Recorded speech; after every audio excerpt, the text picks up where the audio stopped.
Lucia, Ezra's sister, stepped forward, again demanding the trap crystal. She was wearing a worn bronze gauntlet on her arm.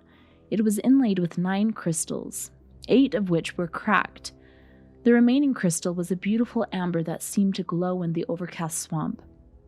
Recognizing our resolve to keep the crystal to deliver to Ergoblath, Lucia gave a curt sigh and pulled a small raven skull out of her pocket. She moved toward Bolt and told them not to put the skull in their bag of holding this time. The delicate skull looked completely out of place in Bolt's massive hands. They inquisitively raised the skull to inspect it more closely.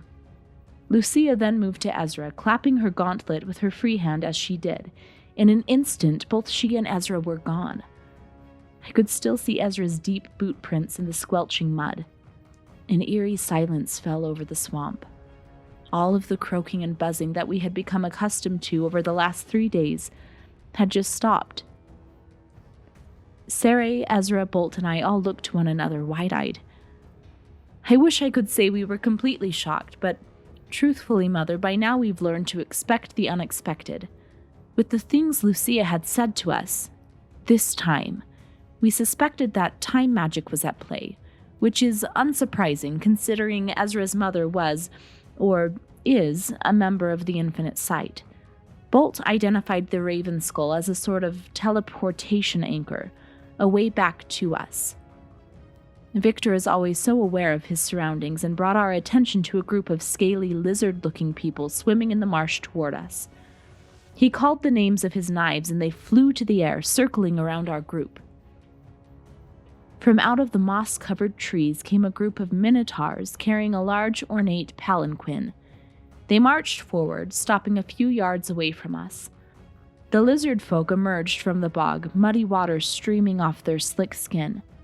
The front of the palanquin was draped in a curtain of mossy vines. I put my hand to the hilt of my sword. I don't like turning to violence, Mother, but I'll do what I must to protect my friends. The moss curtain parted, revealing a human woman in a flowing purple and green gown.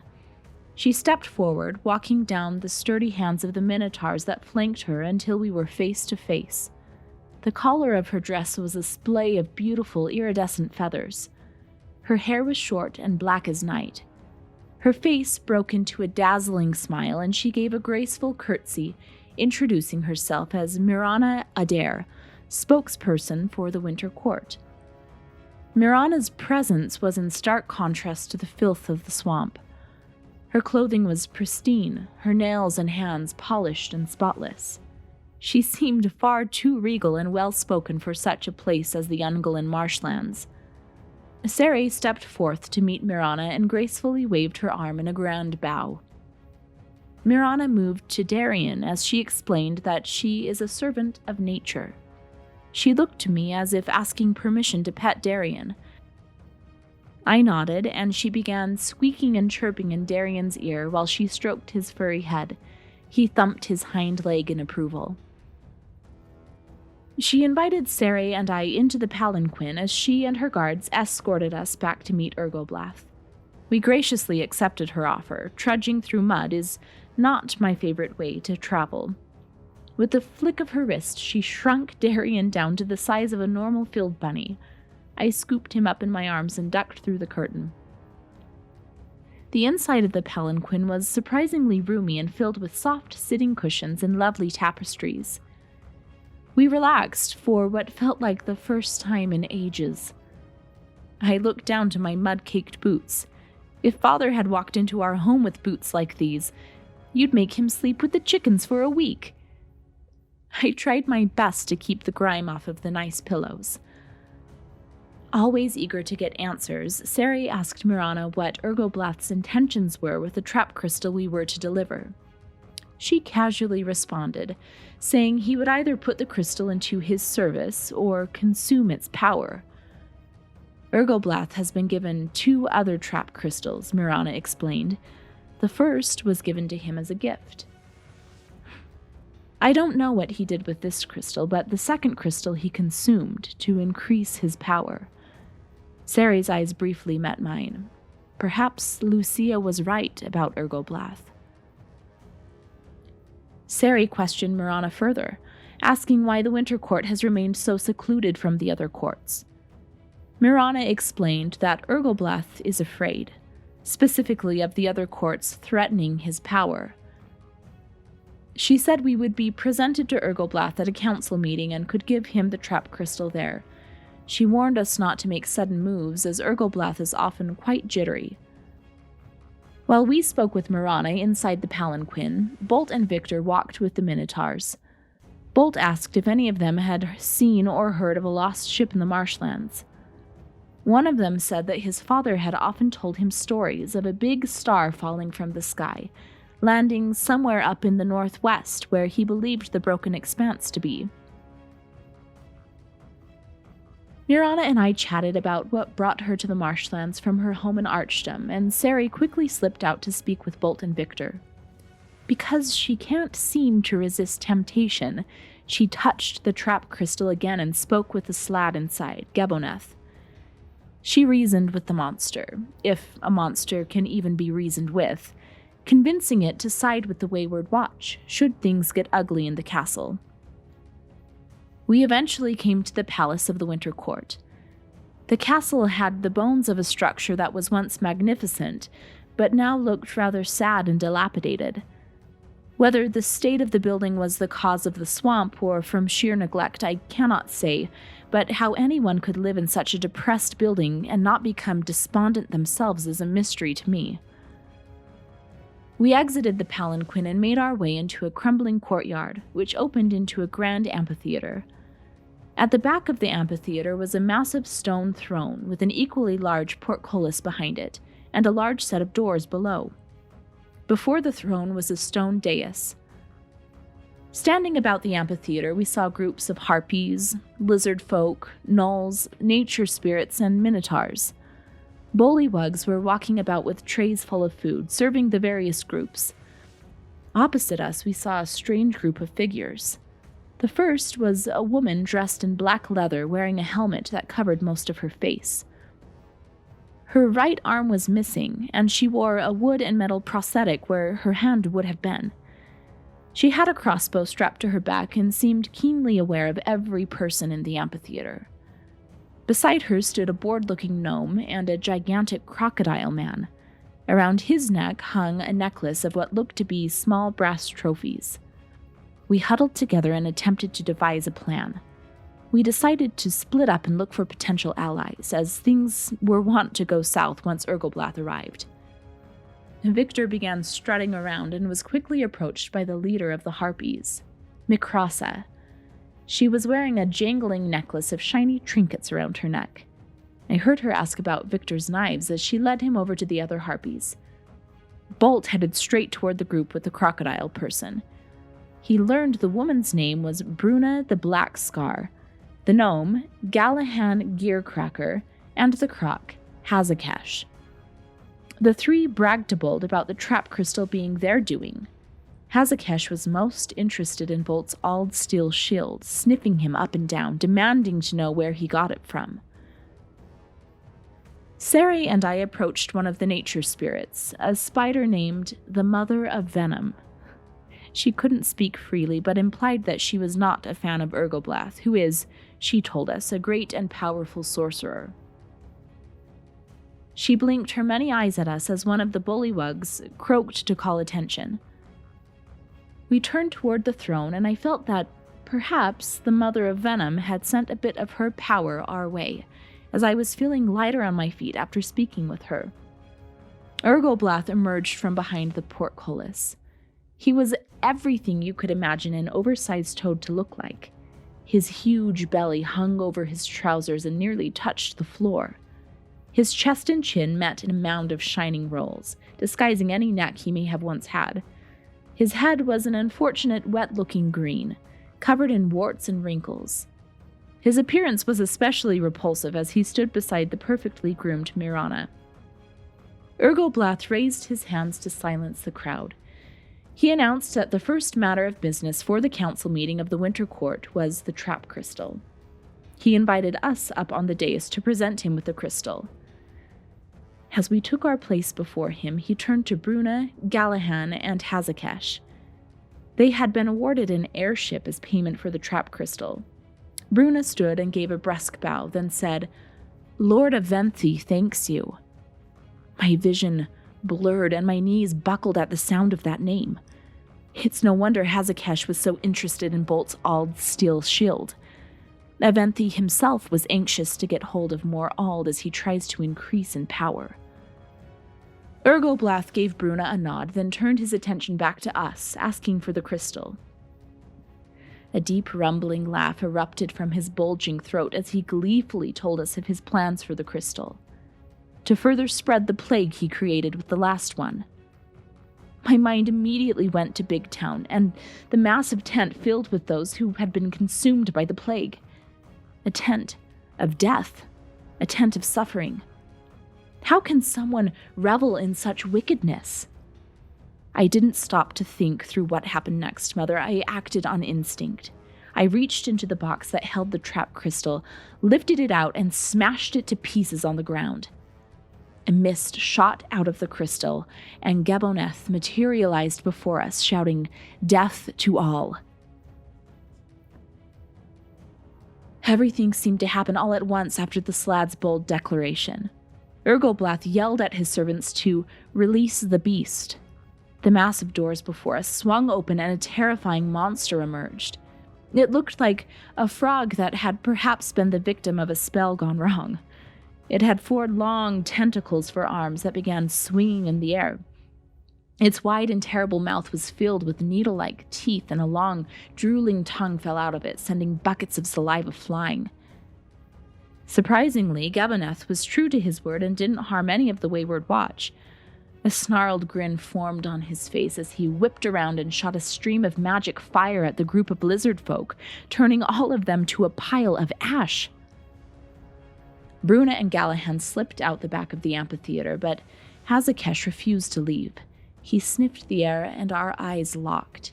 He quickly burrowed down in the dirt below him. The giant froghemoth whipped its tentacles at Sari and I, just missing us by an inch. It lashed its terrible tongue out at Bolt, but they effortlessly pushed it aside with their shield. Ergoblath stepped back from the fight and laughed giddily, and he shouted at his bullywug servants to attack us. A deafening croak erupted from the one next to Darian, killing him on the spot. Another ran at Sari, but she quickly sliced it in two. The Minotaurs, seeing the lizard folk burnt to a crisp, stepped back to watch the fight from afar. The gnolls began shooting arrows into the fray. One hit Victor, but he continued fighting as if nothing had happened. Rusty red magic came rolling out of Bolt, shrouding the Salad, the froghemoth, and 2 of the bullywug servants. The ground beneath my feet began to shake. The clay cracked in two, and Hazakesh, the croc man, erupted from the ground. He began slashing at me with his claws and biting with his terrible teeth. Bolt saved me from the claws with their shield, and my shield managed to protect me from the bite. Hazakesh snarled and then licked his lips. He could smell the Ald steel I was keeping safe, the piece we had found on the mesa. Sari came to my rescue, as always. She swung Craggy over her head and began hacking away at Hazakesh. He turned again to me, declaring that his boss, Aventhi, would eat my paltry gods.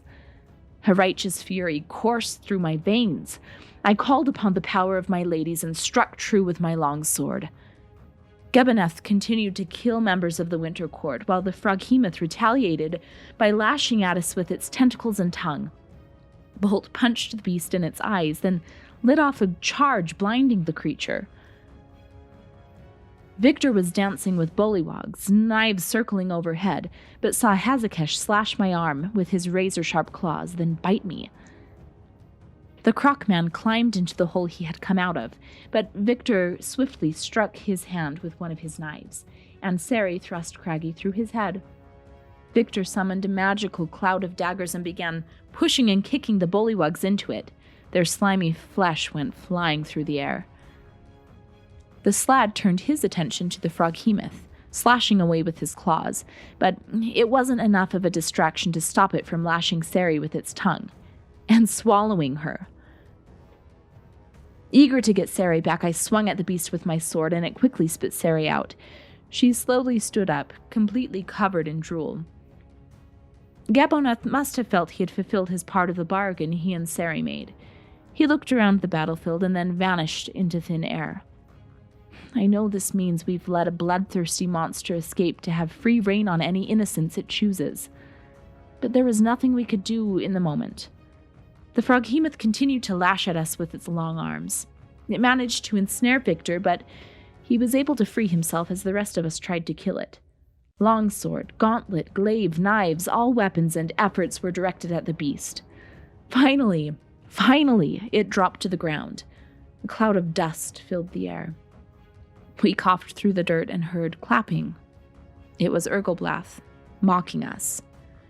He glared, commanding us to kneel and serve him. Without missing a beat, Victor ran to Urgelblath, his knives barely missing the hideous toad. He laughed his horrible snicker, then loudly shouted, "Release my pet."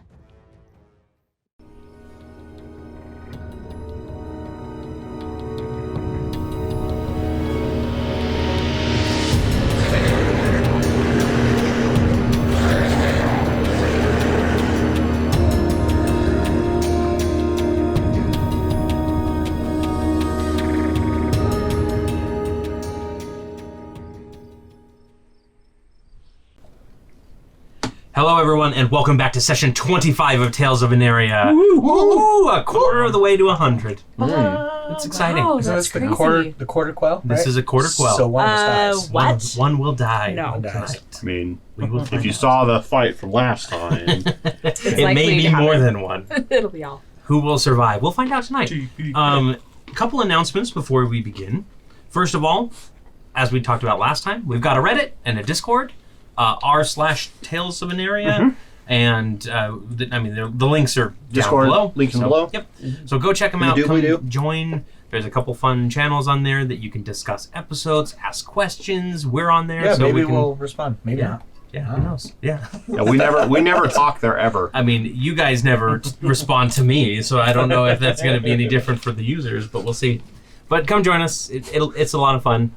So we're actually going to start tonight with me making you all get up and leave except for Dallin, because I want to have a little one-on-one session with Dallin really quick. Oh, Yep. He's in charge, guys. We'll see you when he's a Chronergy Bard. Oh no.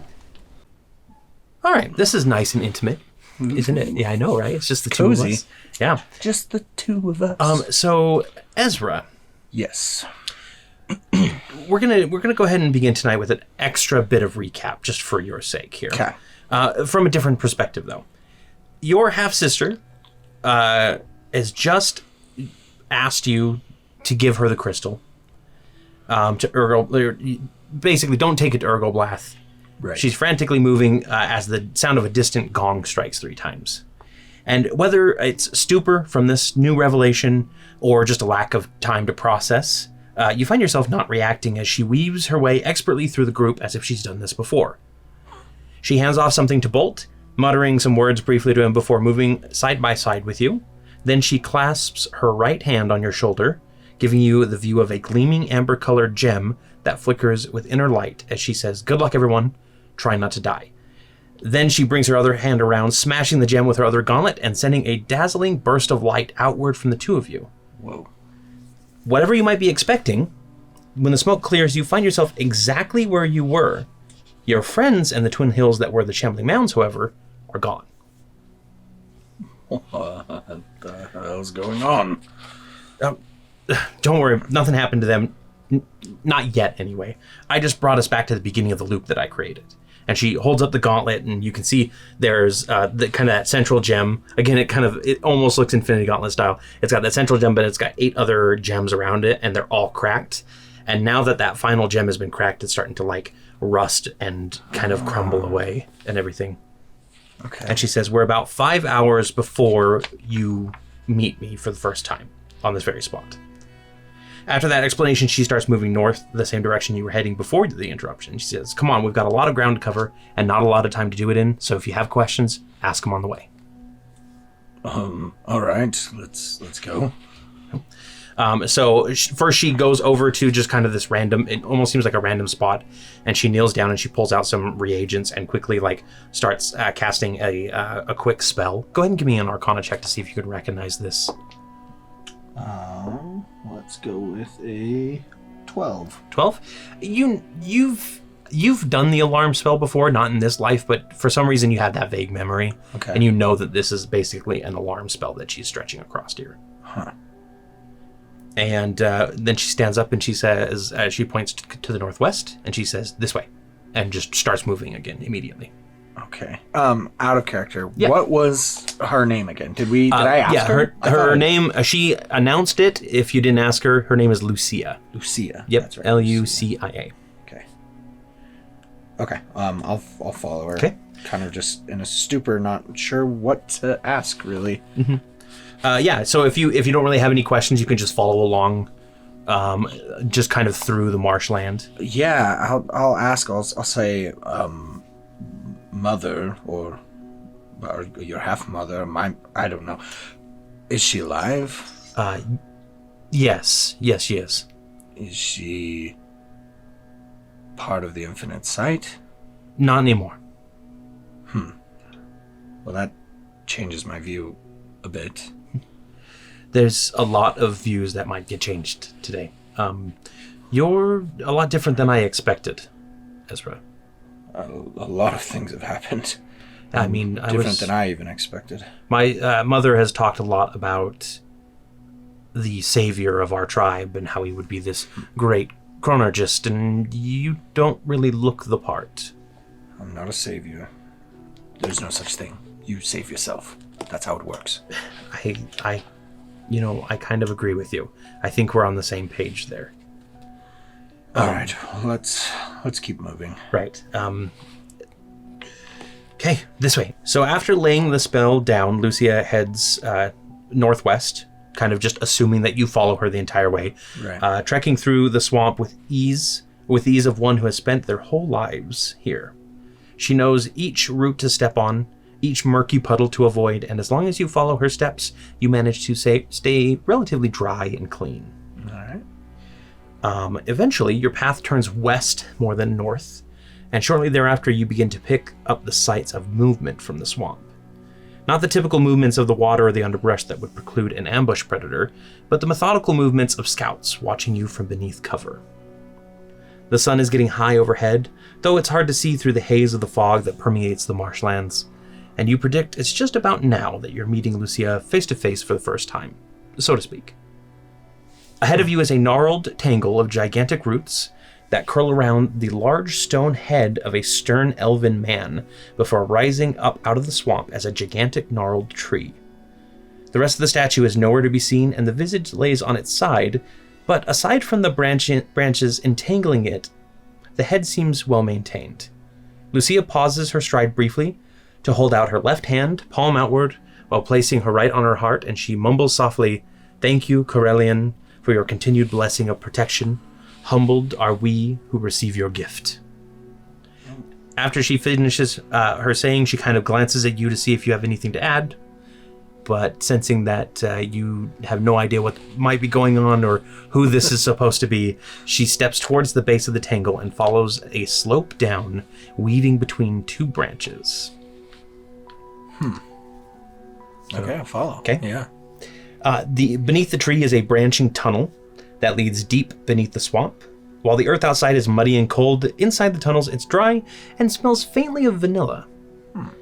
A reprieve from the harsh conditions outside. Dozens of lights dangle at points in the ceiling, small gnarled roots twisting around glowing orbs to form makeshift lanterns. As Lucia leads you through the winding tunnels, you see other elves wandering among the side tunnels and other paths that branch away. A few elven children watch you, wide-eyed from beneath a cloth doorway, ducking away as soon as you turn to face them. And the adults eye you with a more respectable reverence, keeping their distance while trying to do their best to get a good look at you. What is this place? Where are we? Welcome to the Withered Bow Village. This is where my people are holed up for the time being while we try and reclaim what is ours. And what is it that is yours? Ungolin as a whole, but specifically Ungolin Keep was once our home, according to Mother, and we are eager to try and reclaim it. Is that where this Ergoblath fellow Yes. resides? Yes, unfortunately. That is where he keeps his winter court. Well, he seems like a problem. We might have to deal with him. He is a problem, and I hope that we can. I don't think I've seen elves underground before. Sarah would have a lot to say about this, I think. She's the half-dwarf, right? Yes, she's the fall quarter. She's the fall quarter, spring quarter. She's a court She's member. yeah. Summer court, by the way, for your reference. But Ezra doesn't know. yeah, He's just like, literally named the only other two courts that it could be. All right, well, just this way. And she leads you to a path that ends with an ornate blue curtain with golden thread, kind of woven throughout it in spiraling patterns, hanging over an entrance. She doesn't break her stride as she steps inside, motioning you in as well after, if you hesitate at all. Inside, you find a moderately sized room with walls of carved dirt.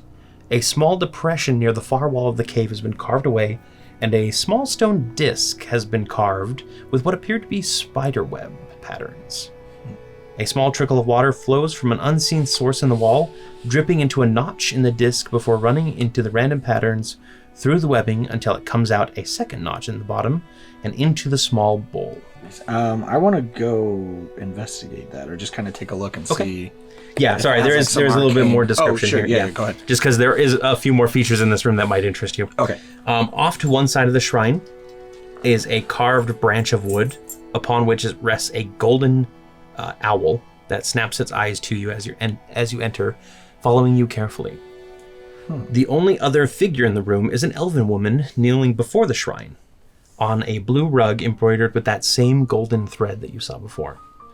In one hand is a scarf, again blue cloth, and the beginnings of the same pattern that you see on any other cloth in the room. Her flowing dress, the drapes to spruce up the alcove above the shrine, the curtains that you step through, even you belatedly realize that the cloak Lucia is wearing sports the same random threads. Her left hand holds a single needle looped with that golden thread, and as you watch, she dips the tip of it to the water before continuing to stitch the thread into the scarf. When the owl cools softly, it causes her to jump and spin, clutching the scarf to her chest. Her white hair flows around her as she starts, and she looks like Lucia, because elves don't really age, Right. as normal humans do. But Lucia holds her hands up and says softly, "Mother, it's okay. It's just me. It's Lucia." And Lucia goes, Oh, Lucia, sorry you startled me. Where is Eamon? He's late for dinner again." And she goes, "Eamon will be along shortly, I'm sure. He just got caught up in a meeting." She goes, Good. He's always working so hard." "Oh, you brought a friend. Hello." And she nods to you. "I'm Galena." Hello, Galena. I'm Ezra. Ezra. What a beautiful name. I always told Eamon that if I ever had a son, I wanted to name him Ezra. And Lucia kind of steps off to the side. She just kind of leans against the wall watching this. Again, she hasn't taken off her mask even here, so you can just barely see the movements of the head. She goes, "Would you come and sit for a moment and pray at the altar with me?" Sure. I'll go over and kneel next to her. Okay. Kind of take a look at everything. And Is there any sort of arcane energy coming from the water, the discs? Go ahead and give me an Arcana check again. Sure. Let's get some use out of that. Let's do 13. 13? Yeah, you do sense a tingle of magic, and it's a tingle of magic that almost seems similar to what you felt when you embraced your father earlier. Sort of like this thread of fate that is woven around the world. But it kind of fades pretty quickly. You can't really get a good grasp of it, and you get enough to realize that it might be similar. Okay. And Galena kind of drapes the scarf, which you can see is almost finished. She kind of just drapes it over your legs and dips the needle in again and starts weaving and humming to herself. And she says, "Where are you from, Ezra?" Oh, I'm from a small little village called Willow Creek Hollow. "Oh, must be a pleasant place. You seem like a pleasant person." Thank you. It's quite nice. It's quiet. Nothing eventful usually happens there. And Lucia brought you here because... Are you just a guest for dinner? Or... I'll look to Lucia and see kind of how she reacts. Lucia goes, don't you recognize him at all? Isn't this the one you've been talking about? And she stops and she looks over at you and kind of squints her eyes a little bit and she says, no, my son is thrumming with energy. No offense meant or anything. And she goes back to stitching and kind of mumbles to herself. And, well, might not be who you think I am, but I think... It's hard to tell these days. Things are different than they used to be. Are they, or are they exactly how they are meant to be, after all? That's a good question. I ask myself that a lot, actually. And she kind of like puts a couple fingers on your arm, and she says, have you always been an archer? Have you always wanted to be an archer? As far as I can remember. Then everything is as it should. And I suppose so. You kind of look back and you see that Lucia's kind of left at this point. It looks like she may have left in a little bit of a huff there. And she goes, is there anything that I can help you with? Are you looking for something? What do you know about the Infinite Sight? They are I'm evil. hunting them. They are evil. I remember being near them, wanting to use them, but ending up being used. And she kind of starts getting a little upset and agitated, and she just kind of really quickly goes back to her threading, and she says, I know that they have to be stopped. I know that my son will stop them. He will stop them. I know that. Suppose he will. Here. We'll have to see. And she kind of like finishes it up as you're kind of just, you sit there for a few more minutes just kind of wondering what the heck is going on. And she finishes up the scarf and she stands up and she kind of like pulls you up with her with surprising old woman strength, you know. And then she drapes the scarf over your shoulders and she says, you have beautiful eyes. My son had beautiful eyes. Thank you. Remember to just follow your true path. Don't worry about the others. Easier said than done, but I promise I will try. Now, I have a feeling that you've got more important things to do than entertain an old woman while she waits for her husband. I suppose so. It was nice to meet you. It was nice to meet you too, Ezra.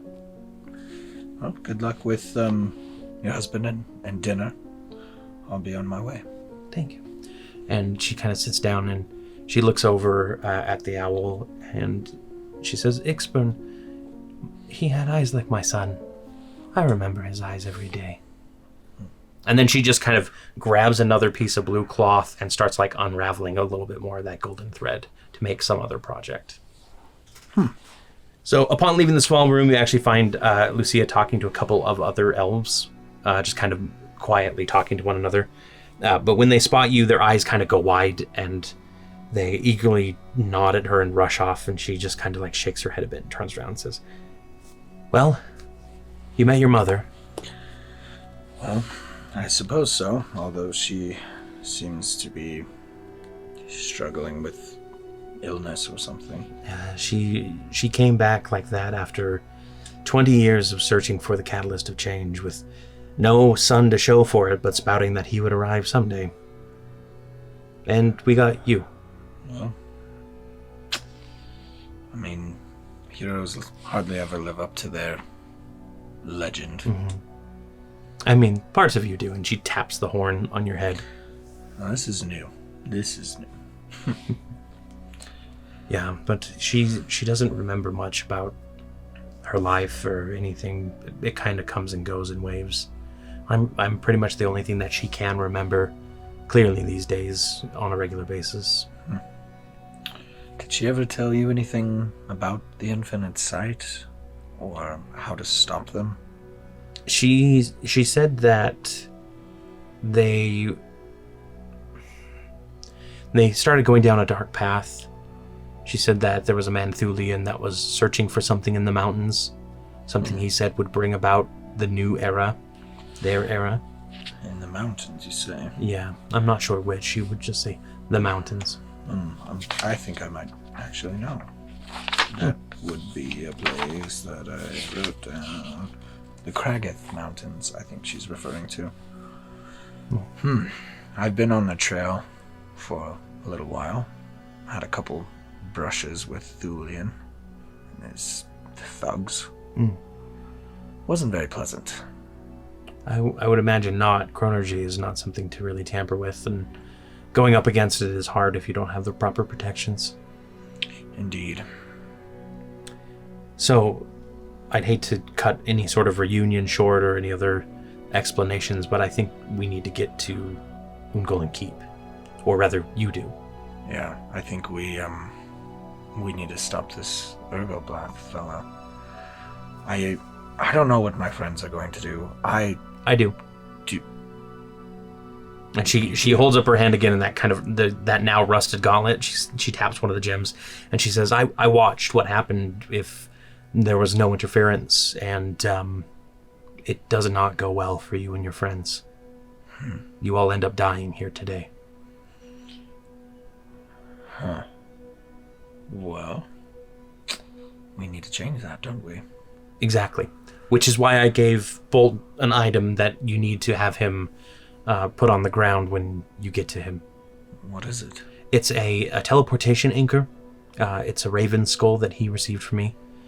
Basically, it allows me to teleport into a specific location, and I can bring a few people with me. I can bring a small contingent that can help you. A strike team of sorts. Exactly.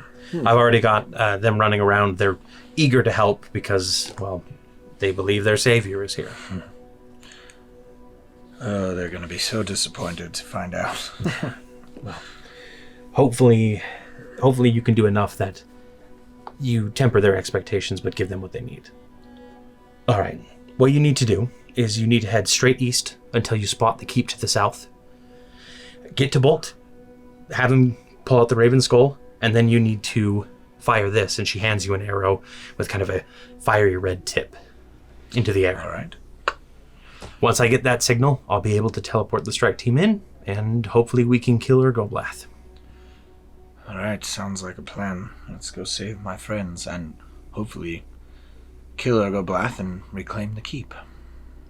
Okay, good luck. And she clasps your shoulder as if that somehow imparts even more good luck. And actually, I'm going to go ahead and give you 4 epic dice. Oh, nice. So, Awesome. and I will remind you about your lucky feat before Yes. we get into any combat as well. That's also good luck. Cool. All Okay. right, and I'll head off. You go racing through the swamp, not really sure if the muddy paths you are following are really leading you to where Lucia said they would. The harsh landscape is far more difficult to traverse than the forests around Willow Creek Hollow, and it is difficult to even know if your next step will be in a puddle or a deep mire. But then you see a flash of feathers and watch as the golden owl from Galena's home flies past, cutting through the swampland in a seemingly random pattern before circling back to you and starting again. I will follow the pattern. Okay. Following the pattern makes it far easier. The bird kind of ducks down at specific roots to kind of let you jump on them. And eventually you break through the tree line of a densely packed portion of the swamp to reveal the crumbling towers of Ungolden Keep. Vines creep up the sides of the northern wall, and you can make out 2 airships hovering a few feet above the morass. One, which begins to rise and take off as you break cover, is a sleek model that resembles a ship's hull with a glowing core near the front and a pair of fins sticking from the sides. The other, much to your surprise, is a familiar barge with a broken-looking windmill jutting from the back. The greatest treasure is moored in Ungolden Keep. In the distance, you can hear the roar of battle already echoing inside the stone walls, and you see several winged forms circling above the main courtyard. Oh, no. They're in over their heads. I'll start kind of sneaking my way in towards the sounds of battle. Okay, so you can go ahead and give me a stealth check. It's going to be a low DC just because there is battle going on right now. Stealth. That's a 16. 16? Okay. Yeah, you're going to go ahead and make it up. Do you want to scale This northern wall with all the vines? I'll go up kind of up above and get I'm not even going to archer's require nest. a check for that, just because this northern wall looks like it's built for rock climbing, basically. You land on the broken battlements of the keep just in time to see the last moments of a fight. The Wayward Watch, sans you, stands in the center of a packed courtyard, a strange frog-like creature dead at their feet.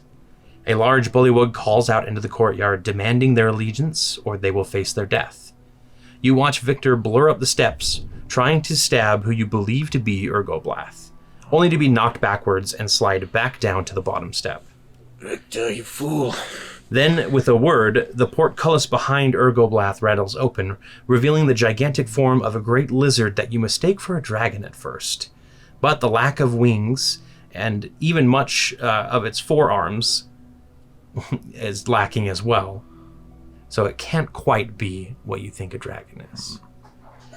It lets out an earth-shattering roar before leaping down into the arena and charging towards your friends.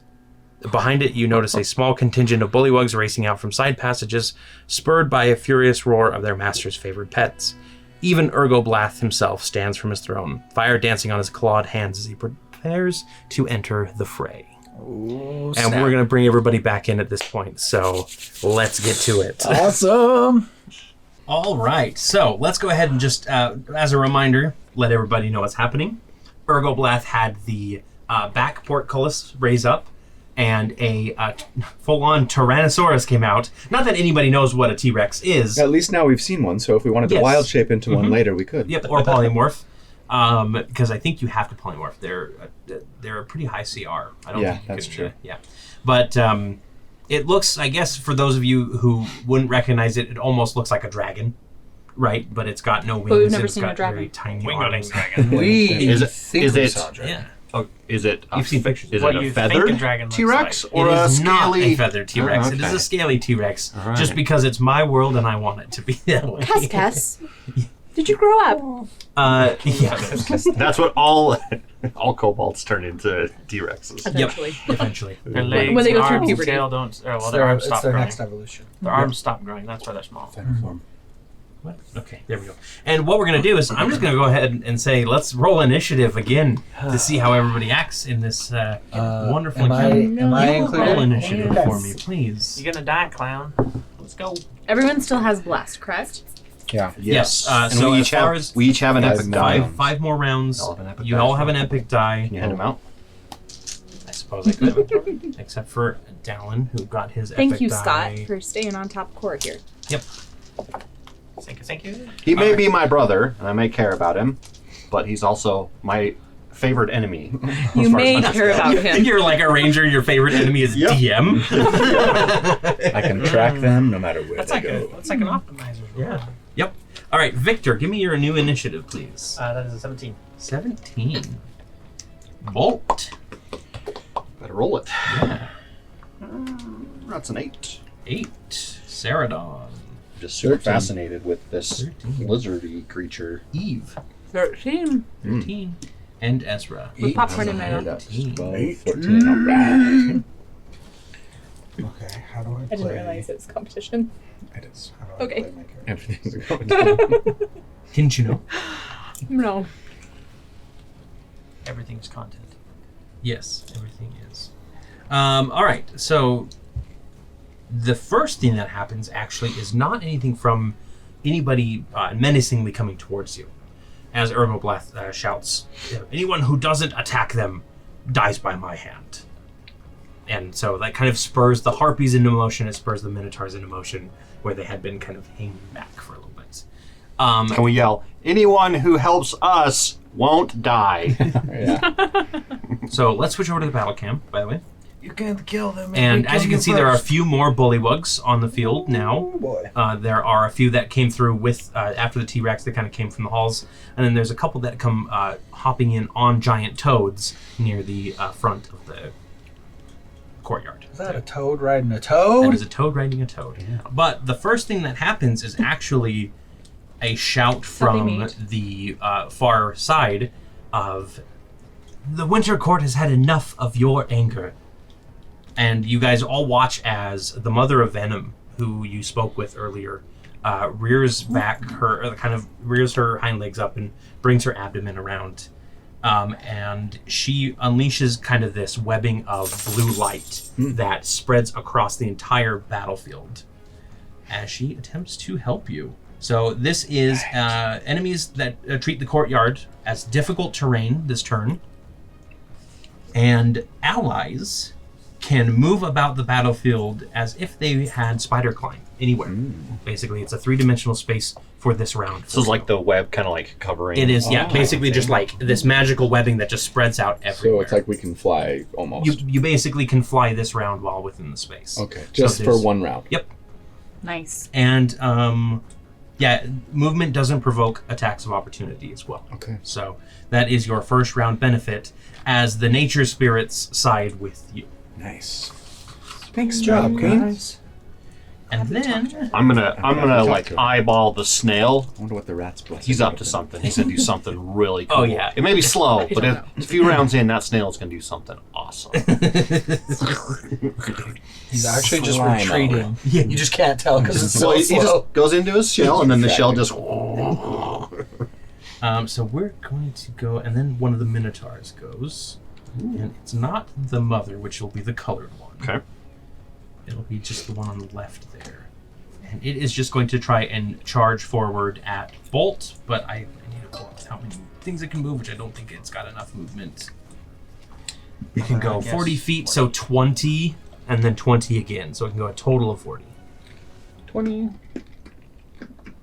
Yep. To there. Perfect. So it starts charging through. Again, like it just keeps getting caught in these webs, and it's got to like push them off of itself. Is Then- that ground beef I hear? Then it's Ergoblath's turn. Oh no. And he says, I will give you one final chance. Join me or suffer the consequences. I think you're running scared. Very well then. Suffer the consequences. Pain! And Ouch! he is I've had a going cadaver. to cast a spell on you, and I need you to roll me a save. Disintegration, right? No. Roll me a what? What is your maximum HP, by the way? Oh Negative 50. No, I was kidding. 45 is total. 45? Just a moment here, and I'll tell you what to roll. no. Oh, buddy. Say it's a dex save. Say it's a dex That's save. what you Say get it's for a dex talking save. back. Say it's a dex that is save. what you get Say for it's a attack. dex save. You're just gonna insta kill. Just. Oh no, sorry. It's just if you have 150 hit points or fewer. This is power word stun. stun. So you are stunned. That would have been powered kill. And then at the end of each of your turns, you'll make a Constitution saving throw to end that stunning effect. So, so Victor, you just kind of feel this like racking pain take over, and it just kind of like seizes you up, so you can't. Every time I say something cool, somebody stuns me or takes my vision or something.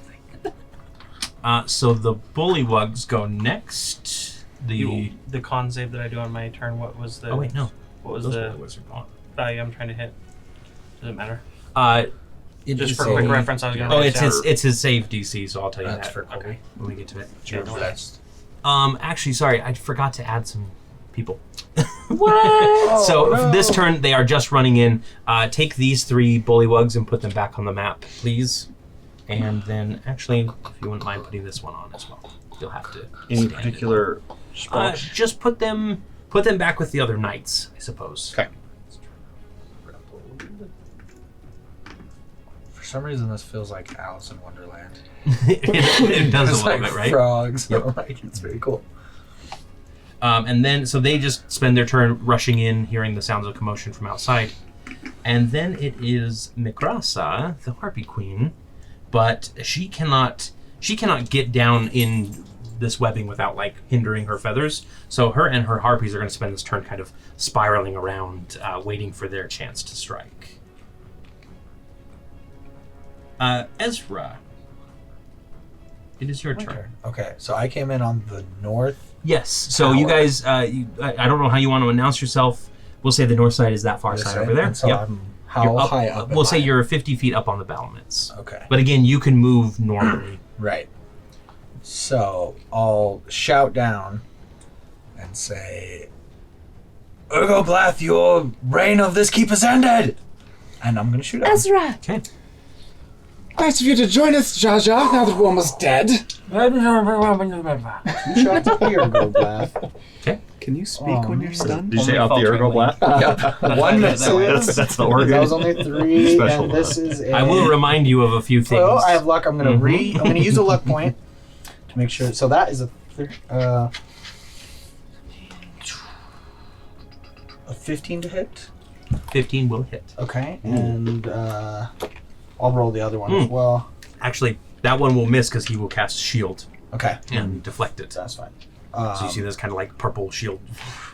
Where did Ezra come in? That means turn I'm off, gonna turn off use- sharpshooter. So I have curving shot now. When you make an attack roll with the Oh. magic arrow and miss, oh, it's not a magic. Oh yeah, no, my arrows are magic now. Yeah. With the magic arrow and miss, you can use a bonus action to re-roll the attack against a different target within 60 feet. Is that 60 feet? would Yeah. that qualify That's for this? basically Yep. everything. Okay. Here. So then Technically I'll miss. just curve it into the guy on the left side of him, behind. that knight. Yeah. Yeah. Okay. And I'll roll to him instead. I guess I'll just roll straight, no sharpshooter. So that's going to be 19 to hit. 19 will hit. Okay, for 9 damage. 9 damage. Okay. And then I'll shoot at Ergo Blast again with my second arrow. Okay. It's a +5 Shield. Okay.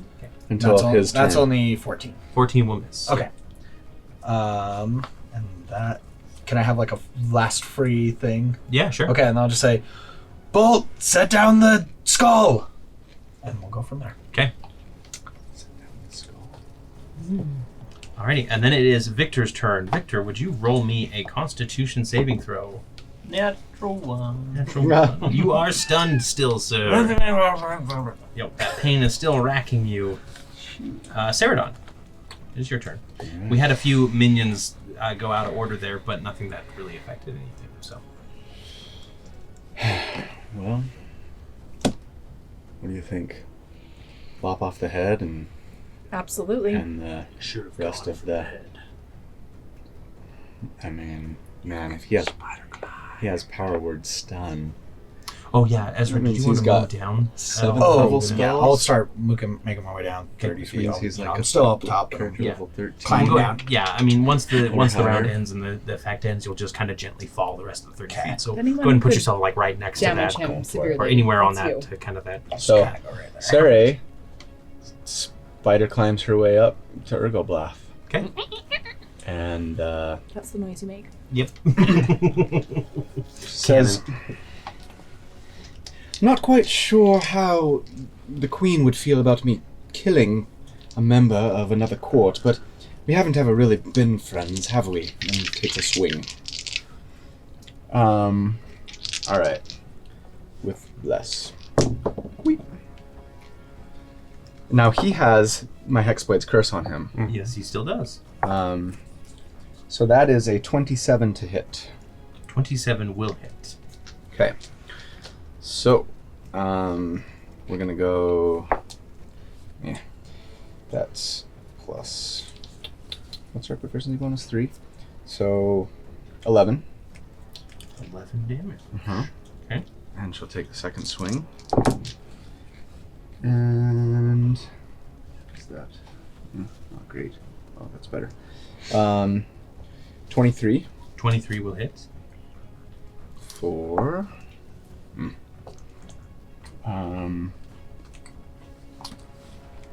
12 damage. 12 damage. And then butt action Okay. is dang. Those are 3 crappy rolls. 17. 17 will miss. Yeah. The third one hits that I shield. might. You know what? I'm gonna use my inspiration. Okay. And try one more time. That's better. 23. 23 will hit. Okay. For 9 damage. 9 damage. Okay. He, like, so you slash into his skin, and he chuckles, and his hand kind of alights with flame, and he just, and it's kind of this dark purplish flame that he runs up the wounds, and you can see that it is cauterizing them. So he's using a legendary action here. Okay. So he gains a few hit points. And then I need you to make me a dexterity saving throw, please. Eve, you're not within 10 feet of me, are you? But aren't you happy that I remembered your name was Eve? I am so proud of you. That is All week he's been practicing. an 18. I am Seredan. 18? I am Seredan. Yeah, you manage to step back and avoid that kind of heat from the flames that flares up out at you. Cool. And he chuckles and he says, "You're feisty. I'm feistier." Hulk. Big. Like raging fire. fire. You're like tiny baby fire. baby fire. Frisky, are we? Okay. Eve, it is your turn. I'll get up here right next to Sari. Nice. Climbing right over the We're just T-Rex. going right over the T-Rex. In fact, it probably like snaps at you and you just jump up and start running along his back. I pet his head. How's it go? Okay. Good little lizard. Oh, natural 20! That was so exciting. And we will smite. Is that what you're going to say? No. Yes, I you just were. wanted to see how many spell slots you had left, Oh, well, so that I could say you should smite. I have enough. Okay. So I do full damage, right? Full damage plus a roll. Plus a roll. And that's full damage on all damage dice. Yep. Well, you got full damage out of it. Okay, so that's 8, Yeah. 9, 10, 11 plus 4 15 plus plus your 2d8. So 31, and then roll the 2d8.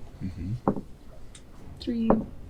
34, 40. 40. 40. 40 even. Full damage. Damage. Bam. Yeah, so you come running up using these webs to kind of like propel yourself forward. For anybody who's seen Attack on Titan, probably a little bit, like gliding along the rails, and your blade just slices right into Ergoblath, and that trio of like a roar and a hiss and a giant bird call just like slice through. At the same time, and he just kind of like stumbles back a little bit, clutches his stomach, and he says, "Pet, get her." Is that all you're going to? No, second attack. Second attack here. Is Sarah says, I know someone even feistier. 20 to hit. 20 will hit. 9, 10, 11. Nice. 11 damage. Okay. Okay. And then anything else that you'd like to do? No. That's it. Okay. So at the end of your turn, he uses his other legendary action ability and commands an ally to make a single melee or ranged attack, which in this case will be the Tyrannosaurus against you. Ooh, he can reach. It is right next to her, technically. Technically right next to her. Okay. And so his jaws are Plus just he's really snapping tall. around in a bite attack. And that is a 13 to hit. Miss. Yeah, you kind of deftly roll out of the way and you can feel like the wind snap behind you. And then it is, after Eve, it is a bunch of enemies. Minotaur in the back is just going to move up 40 feet total. That one, yep.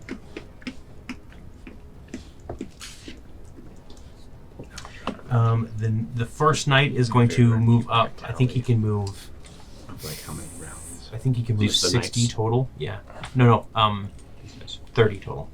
The ones on the mounts. Got 4 more rounds. Okay. Yep. And then the T-Rex goes.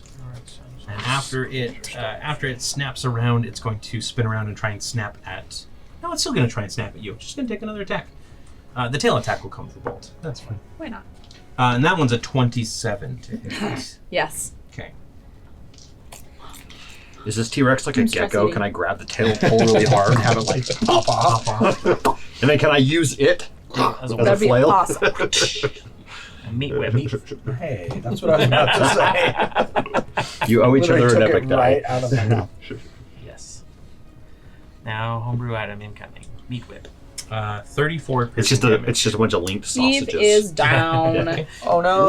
Yep, and you're grappled and 34? it just starts like shaking you around in its jaws. We're going down, down. And then the In the tail first attack round. is In the on, first TPK incoming. is on Bolt, which is only a 14 to hit. It So was it's our just block number it, just one, stop and we on the blew shield. it. Okay. That is the T-Rex. Actually, it's like tickling me. Like I'm just like. Mirana is going to move up, and she is going to cast a Cure Wounds on Ergo Blast. Right next to him? Yep. I thought we were friends. Oh, I'm dead. Yeah. And she does give you an apologetic look. Like, you notice that, even in the heat of battle, that she's just kind of like, sorry, like, I have to. So she heals him a little bit. Alright, who's got Fireball? The Slad did, but he left. I believe so. Oh, jerk. So the gnolls are going to fire off another volley, because that's what they've been doing Actually, the whole time. unfortunately, you lose consciousness, which means you lose concentration, which means we all lose bless. Yep. No bless. No bless. Bye, Bless. So I have that back. Let's see. I almost took interception. Oh, so I sorry. almost took the interception fighting style when I got a fighting style. Oh, really? Okay, so Anybody, that one needs, misses. anybody needs to bless their dice? I've got my water here. Cheers. Bolt, what is your Last AC? time he threw me a dice. 21. 21? Right Okay. into my cup. There are 3 hits that are smashing into you from the bows. These are coming They're from trying to? The gnolls, yep. No, they They 3 succeeded? 3 out of the 5 succeeded in hitting you. Okay. Yeah, they rolled pretty high. For 5, 6, and 8 damage. So what kind of damage are they? Piercing damage.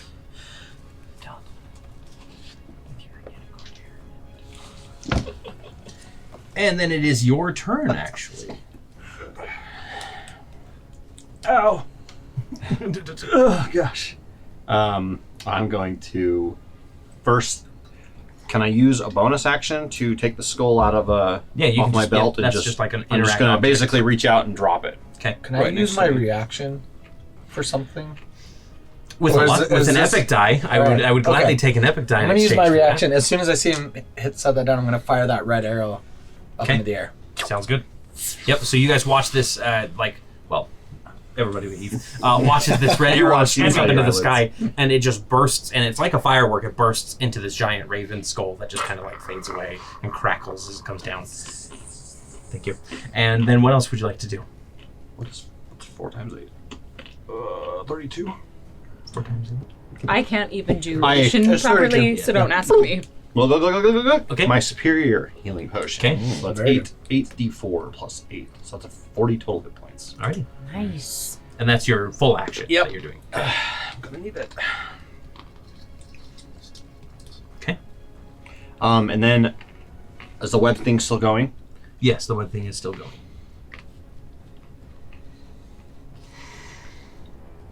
I want to go ahead and move up next to Eve. Okay.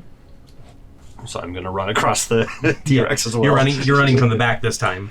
But it's not as graceful. Eve's like, I'm just like, The T-Rex is like, Yeah, perfect. It takes some blood. I hit it on top of the head and it jaw goes until I step off the nose. Perfect. Which doesn't do Eve any favors because she's still in its jaws.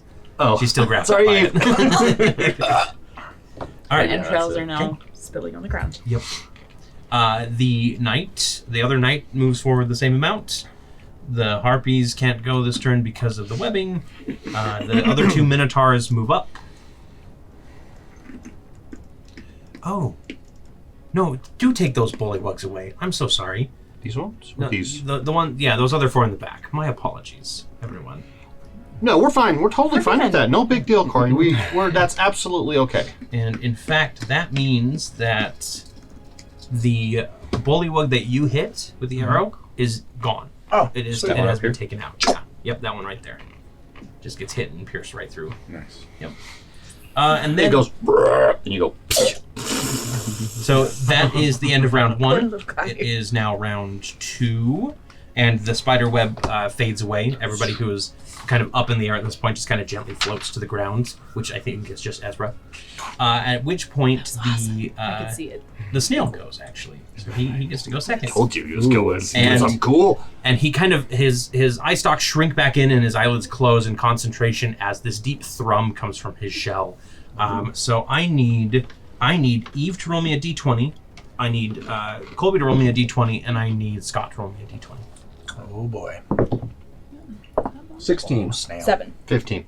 So everybody regains 7 hit points, and then 31 temporary hit points. Woo! As you are covered in this kind of Everybody like spectral 7? shell. Yep, everybody heals 7, Moi? and then regains. Yep. Yeah. and That then means gains you are 31 You're temporary up. hit points. 31. 31 temporary HP. You knew he was going to do something good. Yeah. And he goes, and then as his eyes come out, he goes, "The nature spirits of the Winter Court Sorry, 6 are seconds. with you." What's your name, friend? I am. What do you Something that starts with an M. It is. His name is. I am the Shelled One. Yes. Thank you, Sheldon. Oh. Oh, come on. That is not. We don't have time for this. Let's move on. I misheard. Okay. Then, you know what? That's a good time.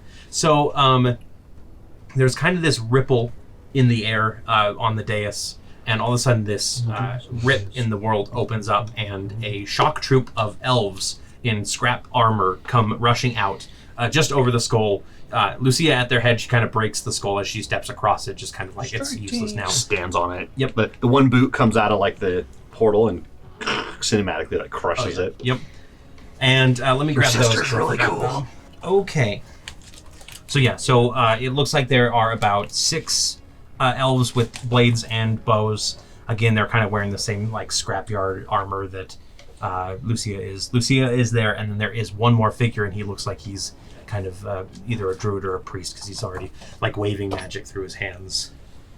And the scouts, basically the strike team here, are going to roll attacks, and we'll have them just direct towards the gnolls and start firing off here. So everybody go ahead and roll me 2 attacks. Just Everyone? 2d20, yep, and add 4 for each of them. Sorry, guys. One of mine- Sorry one that of I mine's had a to roll for you. Nice. 11 and 12. 11 and 12. Okay, those miss. 8 and 10. 8 and 10, those miss as well. 14 and 13. 14 and 13, those miss as well on the gnolls. 19 and 20. 19 and 20, there's 2 20? hits. It's a dirty 20. Dirty 20, and then 14 and a crit. 14 and a crit. So one of those misses, one of those crits. So that's 3 total hits, one of which is a crit. So 3 of the gnolls are taken out as basically they just volley arrows at them.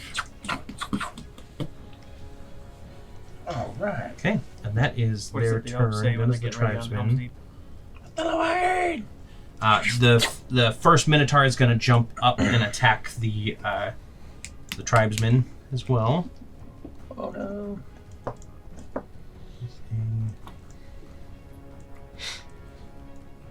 12 misses and a 19 hits. So one of the tribesmen goes. Actually, wait. How much health do they have? They do have health, don't they? Yes. Okay. They're not. I would hope that all of them have health. So this is They're just paperweights and they'll die. Okay, yeah, it just cuts one of the tribesmen, but it doesn't take him out. Okay, So we we need are cannon good. fodder, right? Yeah. Okay. Perfect. That's Minotaur number 1, and then it is Urgoblath's turn. He regains all of his wonderful legendary actions. Lovely. For now. For- Kill him at SOB.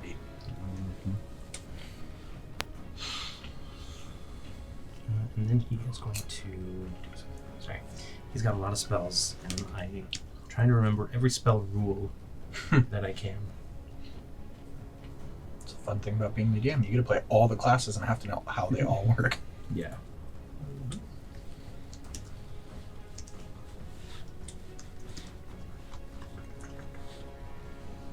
You've seen a giant Rolodex right here of all the Just all the spells. monster. Yeah, and just. Okay. He just kind of smirks at you, and then this like purple flame encompasses him as he dimension doors to the other side of the battlefield. We don't get opportunity attacks on that Nope. one. And he just kind of like appears in a burst of flame, and he goes, Mirana, end this. And we'll She's find like, out. "Okay, everyone, go home. We're Yep. good. Thank you for Thanks for thank you coming. for coming. Thank you for coming." We will receive your basket in the mail. Ezra, it is actually your turn. Okay, I'm gonna turn and shoot. Okay, well, actually, a question first. Oops, I moved to square.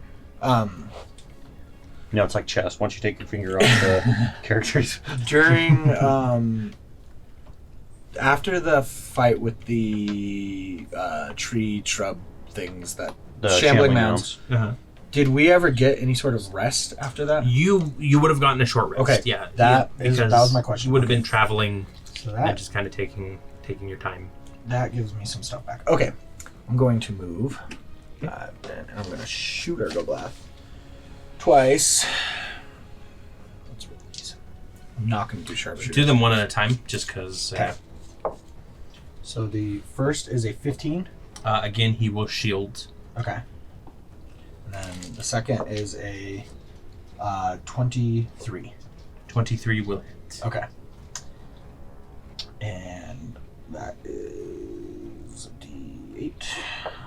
So that's going to be 15 damage. 15 damage. And I'm going to use my shadow arrow. A creature hit by this arrow takes an extra 2d6 psychic damage. Ooh. And must succeed on a wisdom saving throw or be unable to see anything further than 5 feet away until the start of my next turn. So the damage is going to be 10. Okay.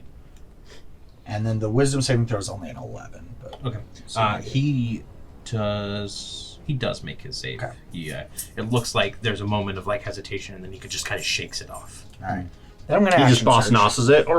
Yeah. Action surge! And I'm going to hit him 2 more times. Okay. Can I roll these 2 together Yes, now? you can roll those two together now. I just need it for the shield. So that's a 16 and a 27. 16 misses, 27 hits. Okay. For 9 damage. Okay. And then I will hit him twice per short rest, once per turn. Is it action surge an additional? No. Okay, so I can only use 1 arcane shot this time. Okay. So that is that. Is that all your arcane shots? It says twice per rest and once per turn when you fire an arrow. But action surge doesn't give you a new turn. It just No. gives you a new action. I think you've used like Yeah, so a I've fire only- arrow twice in a I row. think I sometimes, have. but- I just read that for Oh, the well. first time. At the end of your turn, he is going to take a cauterize action. Okay. Because he is legendary actions. Because he's a boss, guys. He's a boss. So make me a dexterity saving throw, if you would, please. 21. Okay, you're good. Yep. Again, this kind of like he runs these purple flames over to cauterize the wounds that you dealt, and they kind of lash out at you even from that far away.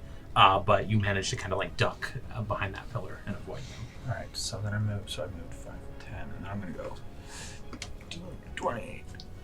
I'll go right there. Okay, the priest, the elven priest, is going to go next. So the broken pillars get half cover. The big pillars get full. Cory didn't tell you that.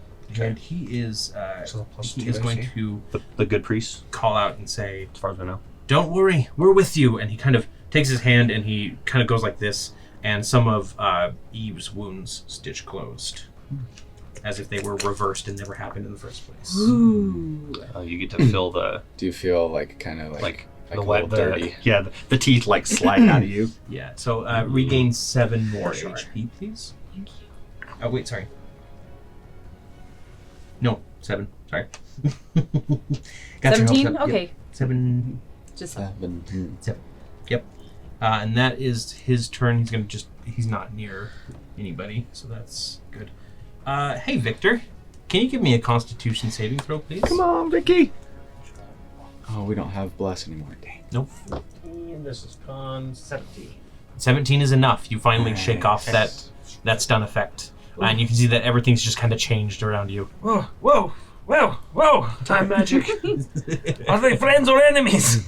I mean, when you're stunned, would you be The ones on the aware? rocks are friends. You've kind of just been in your own head. Like I wouldn't say that you're necessarily unaware that the I know what people you're fighting thinking about. you are enemies. it's a flashbang in Lyra. Call of Duty. You were thinking about all the ladies.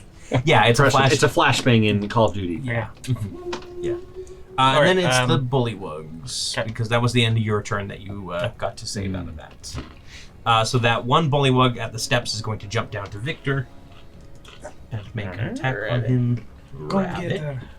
Ribbit. Speaking The of first rabbit, is a where's You 15. got. He died. He got munched. Yeah, that's right. 15. Too soon. Misses. Okay. And a 16. Hits. Okay. Yay! Yay me! Guys, can't you just be excited for me? No. Yay! Oh. Take 3 piercing or slashing damage. Okay. And I'm gonna keep my reaction for that one. Okay. And then the other 2 bullywugs are going to just charge for Seredan. Your Song of the Unseen is still active, right? It is. I'll opportunity attack on the first one as it the frog approaches. plat. And that is a 23 to hit. 23 hits, and you don't even have to roll damage. Okay. These guys are literally chumps. So one starts coming for you, and you just plant your spear, and it just like impales itself on your spear. The other one rolls an 8 to hit you, Miss. and then the other hit is a 17. Miss. Okay. He just comes swinging in, but he can't quite get a good beat on you. Okay. And then, oh my gosh, I hate when it does that. And then it's Mikrasa, the Harpy Queen. And she is actually going to turn her eyes as she kind of like flies down and lands on the ground. She turns her eyes to Victor, and she says, "Come to me, Victor." So I need you to roll me a wisdom saving throw, please. You shouldn't have been flirting. fight? You shouldn't have been flirting with the Harpy Queen. I do have advantage though because of Against charms? against charms because of my blindfold. Oh. That first one was a 9. Let's get something better than that. Plus. Do you have a This is a you said con or wisdom? Wisdom. Oh, much better. So 9. Wait, no. Did I write say no? Whatever. What is your roll- wisdom it was plus a I nine. thought you rolled a 9 9. plus- Okay, sorry. I thought I rolled something else. Okay, so 9 plus my wisdom, so that's 12. Yes. 12, okay. I'm gonna roll my my eclectic die. So the 14 better. A 14 is exactly what you need. Oh. As you avoid becoming paralyzed until the end of your next turn. No, that's okay. Thank you. She just kind of Distract her by saying that you stole her Seredan. shinies. I already told Drinking her so everyone potions else is a stole bonus their action, shinies. correct? You can do both. Action to do the full amount, Right. bonus to do the regular roll. Okay, I'm gonna. So Sarah's gonna reach in, pull out her potion of speed, and and then every hair. and then yeah, worth it. And then look at Eve and say, Can it actually sprout?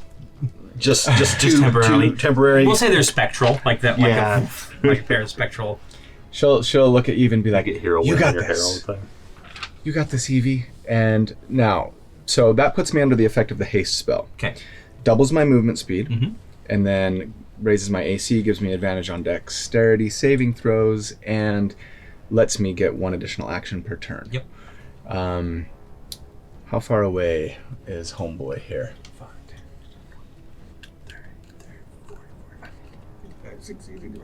Okay, so my move speed is 60.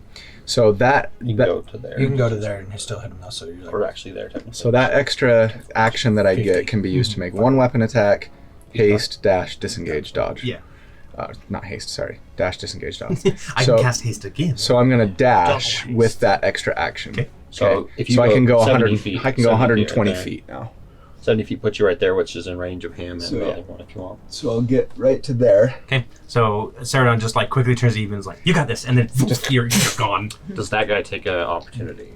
Well, I can take a path that No, doesn't put me the in guy range. who was The, right the next to Bullywug you. and technically the T-Rex will get an attack of opportunity. Nope. If I go like this way, Oh, yeah, no, am I you- in his range? You were right here, I was. which is technically right next to him. Yeah. As far as the So Yeah, they that's will. fine. So Bullywug first is only a 13 to hit, Miss. and then the T-Rex is going to drop Eve to take its bite attack against you. that's right. You were in its.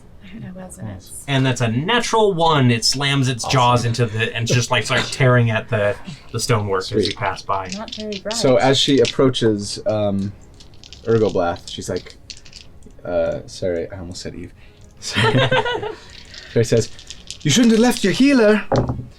And natural 20. Yes. The right. full speed of the hair behind your glaive as you come rushing forward. Okay, let me just crack all my knuckles here. Sonic boom trailing behind it. you. Okay, I'm going to Like in a turtle. Yeah. I'm going to use my last Warlock spell slot to Eldritch Smite Okay. here. It's like Smite, but darker. Goth smite. Reverse smite. Goth Smite. And I'm going to use my last Paladin spell for a Divine Smite. Can you do that? Can you double it up like that? Amazing. So the Eldritch Smite is 4d8, This is so exciting. and the Paladin Smite's 2d8. So help me with the math here. So that's 36, 48, 32. 32, sorry. 32 plus 16, right? So 48. Mm-hmm. So 48 damage plus my weapon 10, so 58, and then your roll. and then my roll. Which is all those again, including the smites. Okay. Oh, plus my epic die. So what was it? 58, So that's 64? 64, yep. 64 damage plus my rolls. Go ahead and Okay. just read them out. I'll just add them up. Here we go.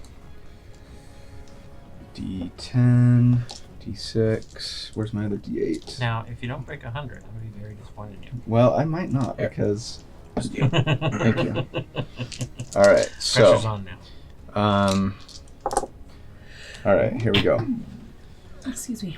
20 Okay, so you're at 84. plus, and that was 2 of the D8, and I got 6 total, right, for the smites. Okay. Plus 10. Okay. Plus 3. Plus my charisma bonus plus my Hexblade's Curse damage. So that is 8 more. 8 more. And that's all. 105. 105? Okay. 105 damage. So you come plus rushing 20 up. plus 10 plus 3 Glaive, full speed, slams into Ergo Blast right into his heart. And he goes, "I will not be beaten by some half-breed mongrels in their mechanical toy!" And then the choir just swells up around you as the sonic boom from your speed ripples up the glaive, up Craggy, and just ripples Like him a and tuning rips fork? him apart. Yes, that was awesome. and then Eve just kind of goes, Sorry. sorry, thank you. I ruined my own moment, didn't I? And Sari says, I was doing so well. And Sari says, I beg to differ. Nice. And Very that is nice. all. Oh my gosh. Sorry, I know you just spent a lot, but I'm giving you an epic die. That was That is Well done. That you did it. that was how it needed to be everything done. that I built this character And one to do. Very well done. Boy, thanks. Oh, that was awesome. The power of the Oh, and I choir. heal for some damage because he Because does the Hexblade. Hexblade Curse. A 6, a I D6. can't remember. No, it's a set amount. I think No, it's just 6 flat, isn't it? I think so. I'll figure it out. Pretty sure it's just 6 Um, flat. next up is Eve. Hi. Eve. Hello. You are prone. Well, I will unprone myself. You're alive? I thought Yes. you were... No, we got 7 healing from the Oh. The cleric. snail. We got 7 healing. That's like right, I forgot snail about heal. this now. And we got 7 healing from the snail. Okay. Or she did. So, stand up. Yeah, stand up. That is my movement, right? It's half your movement, so if you have any That's more, fine. then you I just want to kill this T-Rex. So let us attack him. Oh, natural 20. Another Yeah, that's my second If one. there was ever a time to get natural 20s, guys. Just Right. desserts. So that's 8, 9, 10, 11. I don't have very many spell slots left, or I would smite. Should I do it? Do it anyway. I would. Do it Let's do second it. level spell slot. Use a second one. We'll use second level why spell slot. not? Booyah. So that's a 3d8 now. 3d8, so That's another 24 on top of 11, so you're at 35. And then Scott roll. is our calculator. He is the mechanical toy. Plus I'm more six, of an abacus. plus just That's the hole in your chest. 4. You open. It's just an abacus. plus 7, plus 7. Plus 5. Plus 4. Plus Plus 4. Sorry, I was talking. Plus My bad. Plus 7. Bolt a coin. No, what's after operator 7? 5. 5. 57. Nice. board. 57 damage. Kaboom on the T-Rex. Look at this power group. Second attack. Second attack is The what? is a dirty 20. Okay. That just gets you a regular. 57? Yeah, Yeah, 57. 7. For Oh, of course, I would roll a 1. I'm sorry, Cory. I only took 1 attack. I have 2. After she's done, can I make attack on the? Oh yeah, because goblin you or have whatever? plenty of movement left, don't you? No, while he's in range. And I am in range Oh, because 'cause I'm of your 10 haste. foot reach. Yeah, go and roll that attack right now while Sorry. we're doing this. So Sorry, go ahead. that was 1 damage. So 5. No, It it's was 4. one attack. It was so good that you totally That's forgot the other. Are you kidding I me? crit. Sorry.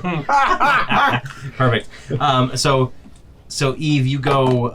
You just this T-Rex just basically Your ripped sonic boom you to is shreds, like- and then you got stitched back together. That's right. So you just take your sword, and again, that kind of holy fury just gathers up in it, and you just slice a deep gash along one side of its cheek, and it lets out a roar, which brings the head back. So the second one kind of scratches the bottom of the chin a little bit. Do I look like Sally now from Nightmare Before Christmas? A little bit. There's stitches all over me. I like it. Okay. So sorry. your damage. This was on the knight. On the knight, yes. Yes. Riding the frog riding the frog. Yep. Okay, so it's Frog just- riding the toad. It's 10 plus. I'm taking another epic dice. I should really use these. Plus. Sorry. That's for the out of turn So smite, not 21 damage. 21 damage. Okay. And that's the end of my turn. I don't get a butt action because I use the bonus action to drink the potion of speed. Okay. Wait, and after Eve did her thing, she would shout, "Lay down your weapons! Your leader is dead." Okay. The Minotaurs go next, or one of the Minotaurs, and he looks to the taller one again. This is one of the lady that's with him is a head taller than the rest of them, and she lowers her weapon, and they all lower their weapons as well. So they are not going to be in the fight any longer. Nice. So is he gonna hop down off the dais here? He's like, sorry. Does that mean I have advantage Pardon if me, I try and excuse kill me. them all? This is embarrassing. If you want to, yeah, sure. Take off Philly. Wow. Wow. And then the one that was at the bottom of the initiative as well. You got the rage or whatever. Did you kill Battle that guy? Or no? No. The knight that you attacked actually is going to turn around and make an attack on you. Moody, emo mood after He they is stole not, my bro Ezra. Does he have to move forward? He's loyal. Because if he has reach, then he can. If not, he has to move forward. Actually, what he's going to do is he is first going to puff out his throat and kind of give this croak of that kind of sounds a little bit alluring. It's a croak of charming is what it's called. Okay. So I need you to make me a wisdom saving throw, please. Eek. It's a sexy croak. I use the epic die. Why are Maybe. I wish I had blessed still. Is it Kermit I'm singing? gonna Is that try the it. sexy croak? Okay, so that's 14. 14 is good. Yep. And so you don't get charmed by this. Wait, you're an elf, aren't you? I'm Custom custom lineage, Custom so I don't get to lineage. the racial That's things. Yeah, then it is going to move forward, so you can go ahead and take your. It's already in You're already range. in. Yeah, you're exactly. already in. So I don't Yep. think I. Then it's going to move forward, and it's going to attack you with its glaive, because it has a glaive as well. Ooh, Twinners. Glaive Brothers. 16 to hit on the first one. Miss. Second one is a crit. Bastard. I can do it too. And you know what? Look, I can also crit. We're going to go ahead and pour epic my dice. epic. Wait, as well. you can only do one a turn. I can only do one turn, but I am pulling one out because it is doubling it. So, yeah. Because I have to use them. I always forget to use them. 17 slashing damage. Ouch. Okay. Gives as good as it gets. Good thing you got tabs. Temps for days. Lucia spent her turn summoning everybody here this turn, so she isn't going to go. So it is the T-Rex's turn. And Eve has been rather nasty still, so he's going to try and attack you. with that bite attack again. Don't And mean that's a thing. 25 to hit. That will hit. I'm nervous. You got this. Did you already blow through your temporary hit points? Oh, you just put I it in just your- added them in my. Okay, got it. 35 piercing damage. Nope.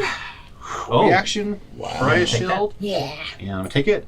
And I also forgot last time, I have a brooch of shielding, so the prize shield takes everything turned into force damage, And then and the brooch gives me resistance to force damage. Okay, perfect. So half of 35. Okay, so you take half of that then. 15. There's no like this damage can't be reduced in any way with We, that. we, right? we checked, yeah. That's cool. 17? Is it 18 or 17? No, so you don't take any damage. You took it all. I took it all. Oh, you took I it just all? redirected Yeah. me. 17 or 18? Thank you, If it's, if it's, Uh, because half would be 17 and a half technically. 17. I think it's rounded down always. We always do that. No problem. That's what I'm here for.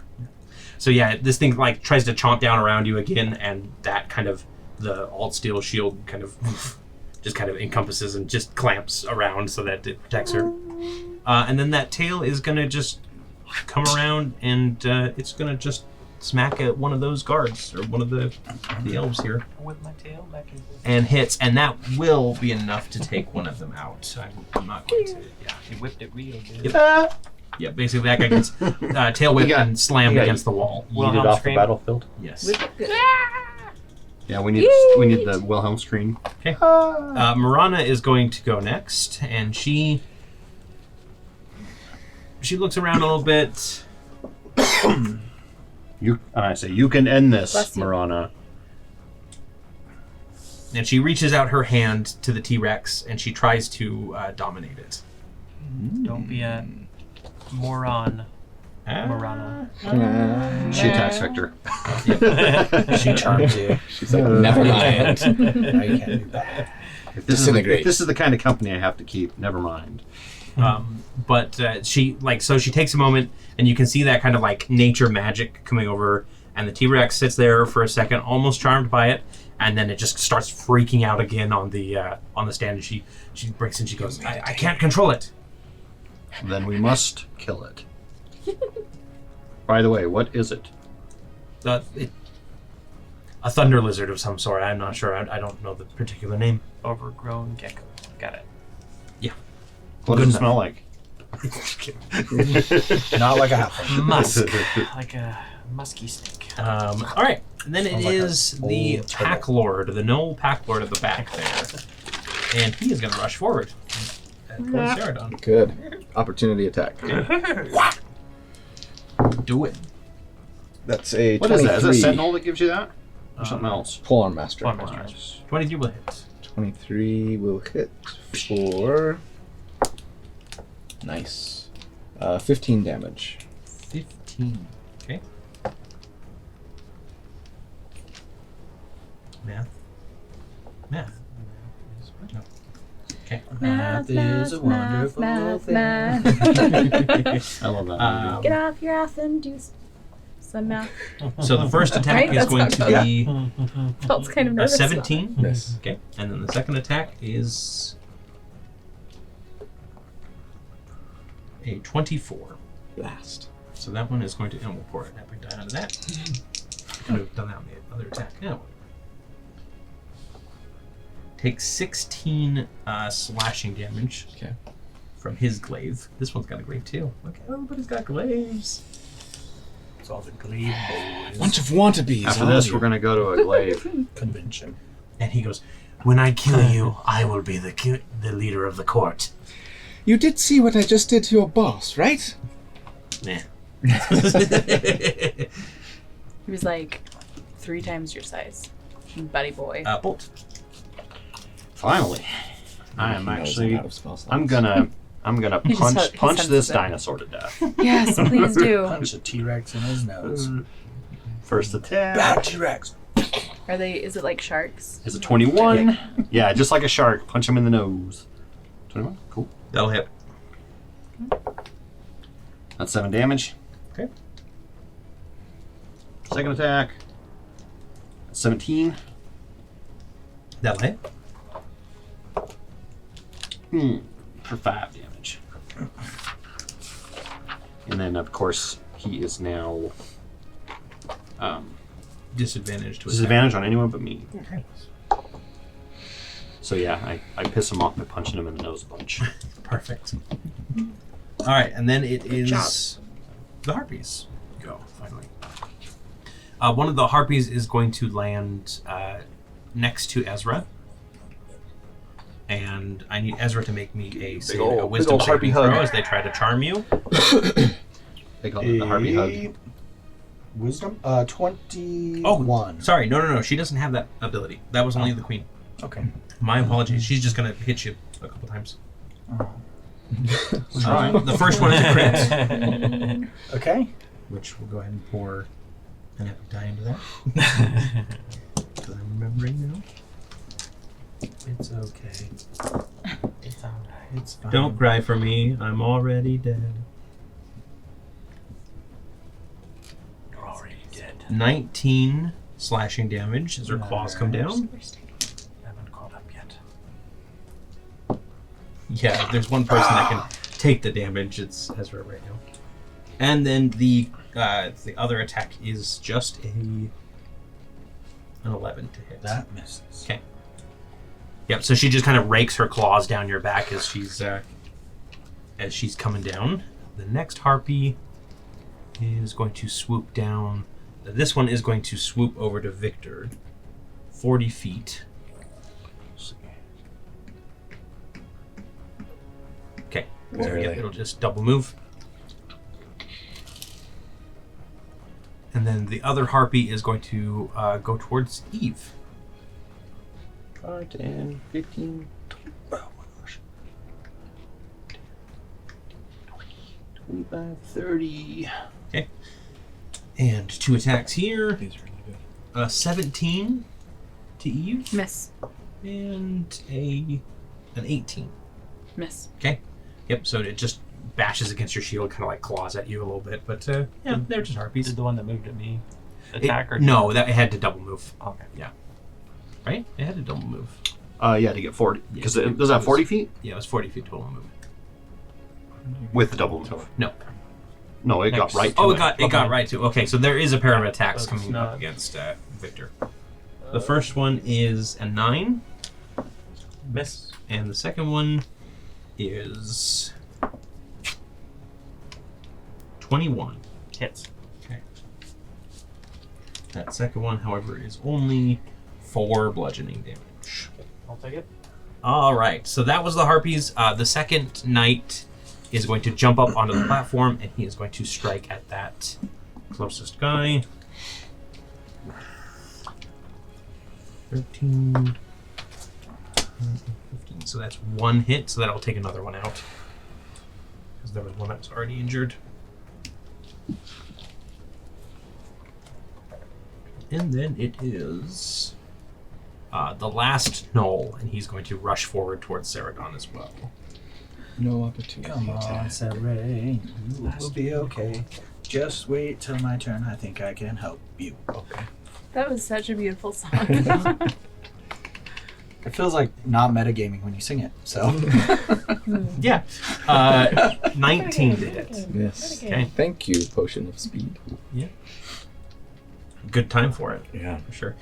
I know, I actually used a I was gonna consumable. say, you used a Like, I consumable. never do that, but I'm just like, you know what? That was a good. If there's a time Perfect- for this, perfect it's time. now. Okay, so when it you're is fighting. round 3. The temporary hit points don't completely fade, but they will go down by half. Mine are already gone. Yeah, if you have any left, just cut it in half. All I had was temporary hit points. Well, it would eat into those first. Yeah, Yeah, should it would eat eat into those first. before your actual hit points. So you had 7 and 7, so 14 life, and then 31 temporary hit points. Oh, okay. So that means you have So what, yeah, now you have 24 The easier way is if you've you have already taken 24 off, just add temp the temporary HP hit left points to your right actual now, points. Okay. Yeah. and 14 regular. Yeah, I just added to Change the that. temp section. It makes it easier. 'cause Well, that's what I'm automatically saying. cuts Is it. like if If she you've has already an integrated attempt, it, yeah. 24 Just be temp left and with 14 the temps. regular. Okay. So the next nature spirit that acts is the rat, that kind of big rat that you guys saw, and he waves his hands around, and you all feel this kind of supernatural quickness come over you. So for this turn, you can take the dodge action as a bonus action, if you'd like. And that is his boon. And what is your name? Whiptail. It smells like rat. All right, and then it is the Smells like tribesmen. cheap Chinese. Is that what you're saying? The tribesmen are going to loose a volley of arrows into the back of this T-Rex. So let's get a Better this from time. everybody but one of you. Let's get 2 rolls. I don't know. You guys got No, go ahead. I'll pass. I'll- You did good last time. I did pretty bad. 2 rolls or 1 roll? 2. 2 d20s. Scott, you should have rolled. That's on the box. Natural 1 and a 6. Natural 20. And then you're adding 4. Natural 20. Nice. And a 14. 14, so both of yours are going to hit. 12 and a 1. Both those miss. 9 and a 23. Okay, one of those hits. So elves are terrible. roll me They're half good. 1d8 plus They 2. must be half elves. 1d8. They have plus two. scrap Only weapons. 1d8 What do you plus 2. expect? 4. These elves are terrible. 6. 6. So They that's can't be 10, full and elves, then then. They gotta be half another elves. 8 plus another 10 is 20. Roll me one more d8, would you? Humans are terrible. Okay. So that's a total of 26 damage against the T-Rex as they just kind of like unload off of it. I love how Aim like for the just- cloaca.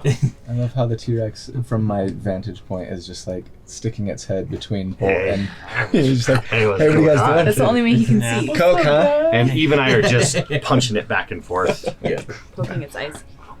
Can Sorry, we get what a did the selfie rat do? before we end this fight? The rat gave us dodge action as a bonus You action. can take dodge as a bonus action, which makes everything have disadvantage. Just kind of an unnatural quickness starts overtaking everybody, even more so for Double dodge. Bunny Man. Bunny Girl. Ezra, Okay, is your turn. so question on the unicorn healing touch. Is it a 3 times per day thing? Is it an action to do this, or is it just I get to do it 3 times? It is an action. Yeah. Okay. And you have to I use don't the want to horn. metagame, I'm but not going to use it I'm- if it's an action. okay. I was gonna say, So- with all the temp HP that I had, Yeah, I'm it's okay fine. right now. I'm going to turn, and Okay. I'm actually going to move, and I'll take opportunity. It's okay. An opportunity attack. It is a 14. That'll miss. Okay. All right, and I'm shooting with sharpshooter At who? With the harpy. that I just moved away from. So the first one's a 7, and the next one's a 10. Both of those will miss.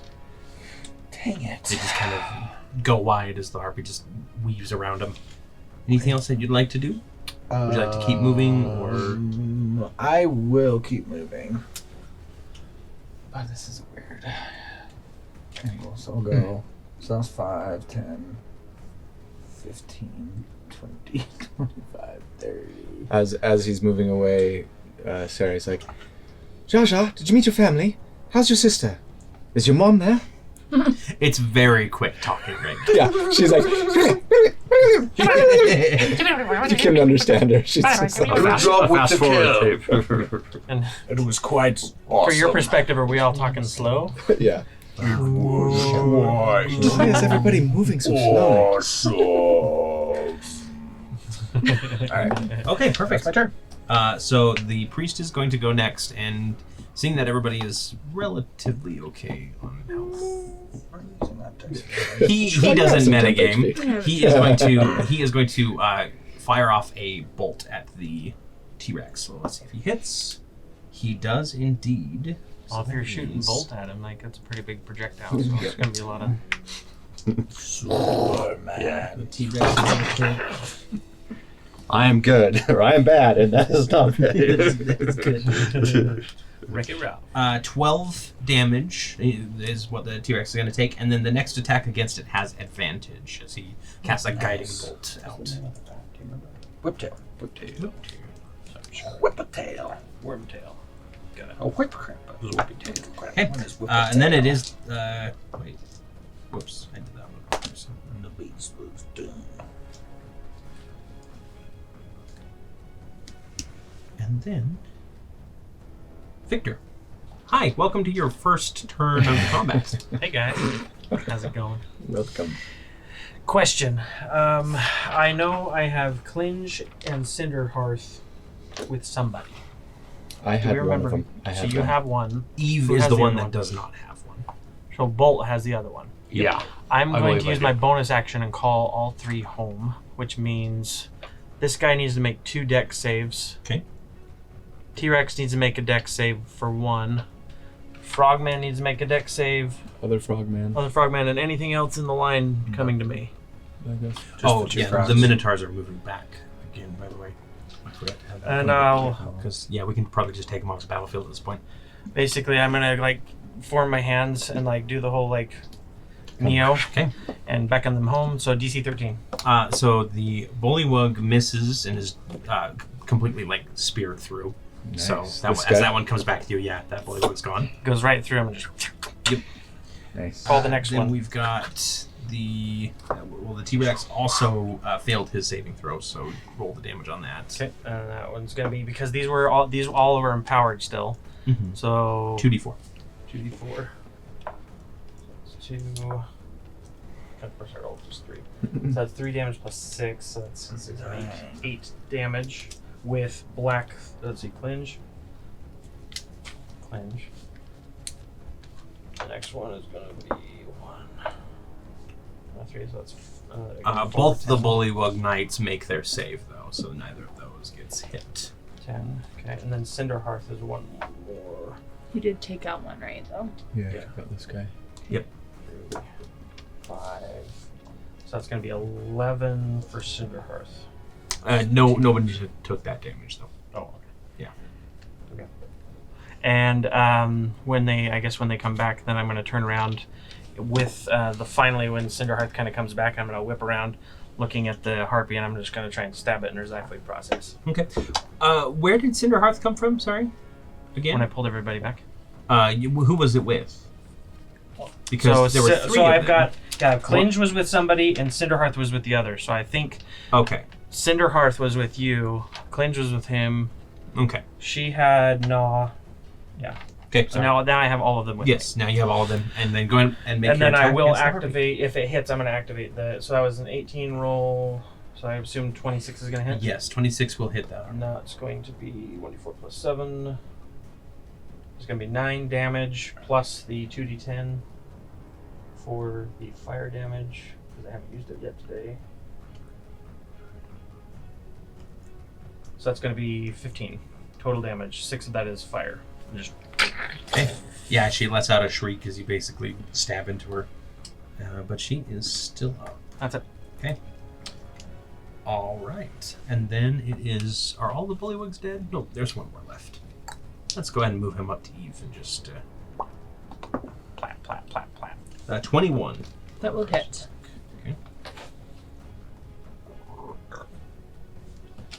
First one. First attack is 5 piercing damage as he bites you, and then he tries to stab his spear in afterwards, He doesn't have any teeth. So which is higher, so he will get that as well. The life of a tank. 3 damage on that second attack with the spear. Okay. And then it is... They have teeth? Like, that's just weird to think about. Just No, have they don't. smashers. Frog teeth. It's like gum. Gum do. You know. If you ever see when they're feeding a frog and the frog misses and they get their finger, they're like trying to swallow the finger. Yeah. Then it is You ever seen Necros's like turn. toads when they eat birds and rats and stuff? Like Yeah, that's crazy. bullfrogs, I mean. Not toads, bullfrog. Ugh. Crazy. And she is going to move up Fish-eating to... snakes. Harpy Queen? Yeah, she's going to move up to Victor and try and claw him. They're really mad about you stealing their shinies. No, listen, it wasn't me that stole them. It was them. I told you. Victor. 24 for the first hit, and then 23 for the second hit. Both hit. Okay. So the first one you take... I'm gonna use my not evasion, my uncanny dodge to have the damage. So 15, so 7 Okay. on that first one. And then the second attack is 12 slashing damage. Okay. She just comes in with like razor sharp claws and rakes him across your back as you're attacking the other harpy. I thought we got along so well. You didn't want to come to me, so I came to you. Well, I don't know how I feel about getting scratches and stuff. This is not my idea of a good time. Scratches and stuff. Victor's become like Napoleon Dynamite. I don't. Or I mean, Nacho Libre. Russian Nacho Libre. Seredan, it's your turn. These are my stretchy pants. All right. You have not been baptized. Right, boys. Time for some glaive lessons. She's gonna attack the knight first. And that's a crit. Yeah, that's 3 in a row. There's got to be something special. Yeah, those dice will be put under heavy testing. I got a after turkey! This episode. Get the salt water, Cory. That, Get in salt honor of Thanksgiving. Okay. He's going to not So genocide that's turkeys, gonna but be the if I frog only had and some the spell slots left to use smite, but I don't. So nice. That's 24 damage, 24? Okay. and then second attack You're fighting the is gnolls? 23. This is the knight. Oh, okay. 23. Gross. 23 will hit. Okay. For 10 damage. 10. Hey, in his world, you're gross. I'm gross to a lot of creatures. Hasted attack. two So the legs third upright. weapon attack Yep. is No a slime. 26 That'll hit. for 9 damage. 9 damage. Okay. Still up. These Still things are up. beefy. They are the beefy knights. Butt action. They're both funny. Beefy 25. 25 will hit. 25 plus. Come on. 7. That is enough. Yes. So just with like a whirlwind of attacks over your head, you just slash through the knight 3 times. Technically, he falls off and the toad just hops away. We're not gonna have you fight the giant toads as well. Okay. She just turns and looks over her shoulder and she's like, "Did you learn anything?" The other, they do look a little intimidated. I gotta admit, Solid. morale is fracturing. Eve, Is this T-Rex still kicking it? this T-Rex is still kicking it. He looks like he's having a grand old time. He actually does. He looks like he's. Take a picture from that angle so having everybody fun. can see like how happy he looks. He does. He's like, he looks I like gotta move the harpy My moment. dog. Having that good of time. Yeah. He's a tiny little top I'm hat. gonna move these two guys really quick. Okay. Yeah. And her. Yep. While you're doing that. Photo op. I wish I had my new Selfie. phone that would give me Here's Johnny. the close up a little better. Want to use my phone? That looks like It turned out pretty Okay. good. like a photo op at Universal That Studios. is a 24 to hit. 24 will hit. For 9 damage. 9. Second attack. Okay. Is a 18 to hit. 18 will hit. For 8, 9, 10, 11. Okay. Plus, let's use this luck die. Another 4. Still alive. Plus, Oh. I want to use smite too. Okay. That's 2d8. I really can't see these very well. For another 8. Another 8 damage. Okay. He is very much like he's got a lot of gashes on his neck, and he's looking a little wary. His butt is a pincushion at this point from the elves. It's like a porcupine. Okay, now that we're back, everyone in the Discord, feel free to ask Torrey about the. See if she'll tell you. Yep, maybe she will. Lucia is going to take a pair of shots at the T-Rex. And she does horribly. Sorry, guys. These elves. Can't all be Ezra's. Nope. Yeah, so both of those shots miss, which means it's the T-Rex's turn. Bring it on, buddy. Does he have Oh, disadvantage? he He has has to go disadvantage if he to- attacks anyone yeah. but me. Yep, he does. Oh, technically your first attack had advantage, by the way. Do you want to Can I roll to reroll see if just in you... case? See if you crit. Oh, close look. So he is going to turn his attention to Bolt then. Actually, no.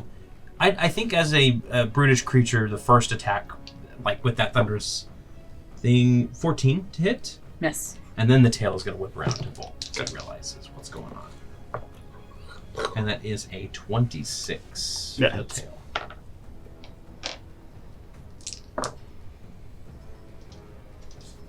17 bludgeoning damage. Ooh. Bolt, I'm so sorry. So we got 2 more It's all right. before my spell. Little dents. My dents are like your scars. They look nice. Surely we can buff those out. Could fill them in. You make gotta more like get a polka dots. suction cup and like. We have to go back to Slide the hammer. Oasis, Yeah. to Oz. I don't know if we pull out the one on your head, you might go AWOL. Yeah. Search. Ooh, yeah. Do it. Start talking See what Spanish. I can go war mode. Can you even tell me Marana this? is going to Thorn Whip and pull the harpy away and deal some damage to it. Does it pull it into the bullywug? Oh, no, no, just sorry. they'll just pull it around it, I think, for the sake of my sanity. And then it is the Pack Lord's turn, and he is going to make a pair of attacks. Actually, he is going to let out a barking like howl at the other gnoll, so that the other gnoll makes an attack against you. Okay. With disadvantage, right? Oh no, Yes. he's a warlord. Which that's Direct already a attack. natural one. So that was almost 2 natural ones. Yeah, so he comes at you. That gnoll comes at you with his spear, and like all spears, whenever a natural one gets rolled at my table, you break it in half. The broken spear returns. Hey guys, I just thought of a really great name. I mean, The Wayward Spear. the Wayward Watch isn't that well known yet, right? The Broken Watch. Then Too late it for a is- rebrand. I'm just gonna Or keep- we're just every keep trying to punch campaign, him. we're just the broken spear, but a different. 25, Iteration. 25 will hit. Just a different chapter. and that is 7 damage. Okay. That T-Rex is still up. Oh my gosh. He's got a broken jaw now. Oh yeah. And that is 23. Oh. That will hit. Sounds so horrible. Having a broken jaw. And that's 10 damage. Do you want to describe how you take out this T-Rex? Yeah. So Bolt just winds back and slams forward as hard as possible and into the front of his nose, and there's this, and it just kind of like crunches inward and obviously pushes all the bones backwards in the brain, and then he just kind of. It collapses. He lets out that rancor. Because we got to get that moment. The of feeling pig man sorry runs for up and goes, "No!" It wasn't a pig man. It was just a normal fat guy. Oh right. It's the, There were other pigmen in the there. strongest boop. Yeah. Or the goodest boy. Yeah, the strongest poop. No, that was more like a poob, backwards poop, reverse poop. A boom. A poop. Yeah, right. Just, it's late, all right. Not that. It is for you. The night is young. Okay. Then it is the Harpy's turn, unless you have something else you'd like to do.